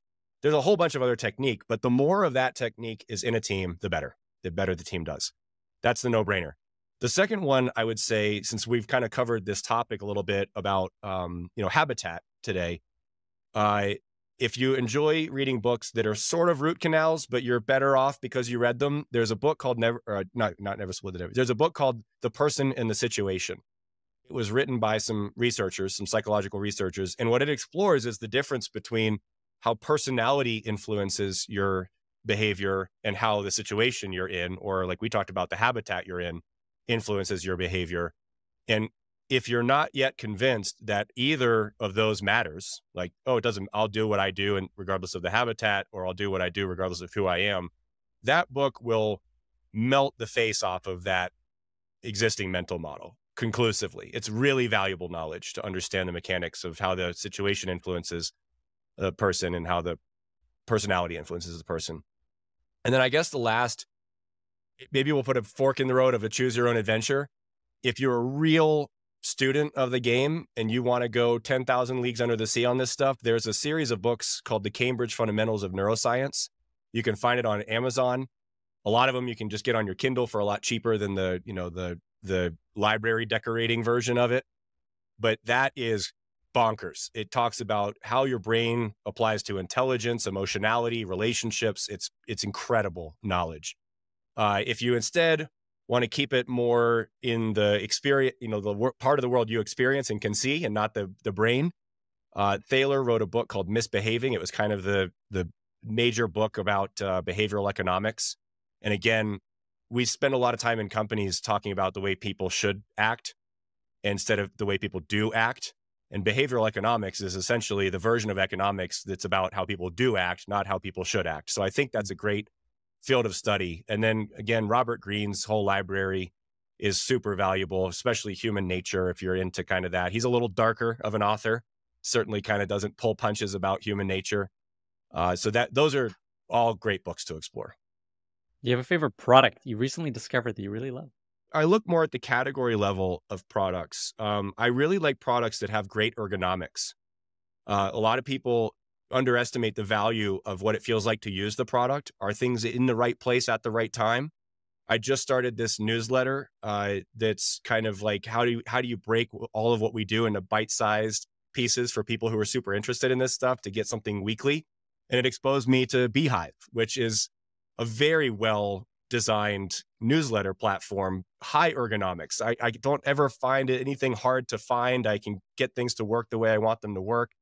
So I like that example. And I remember even back to when I was obsessed with finding the perfect backpack to travel with. And then you find these brands where you're going through security and you didn't even know it, but there's a pocket designed for your phone in exactly the place you would want the pocket for your phone to be. And you're just like, that's so great. I love that this team designed this pocket just in the right spot. So that's really my focus, is ergonomics and product. Final question. I saw you tweeted that people are telling you that you look like JD Vance, which is hilarious. Do you think this will be a net benefit or a net hurdle? It'll be an incredible benefit to Halloween because it's totally clear what I'm going to do for Halloween.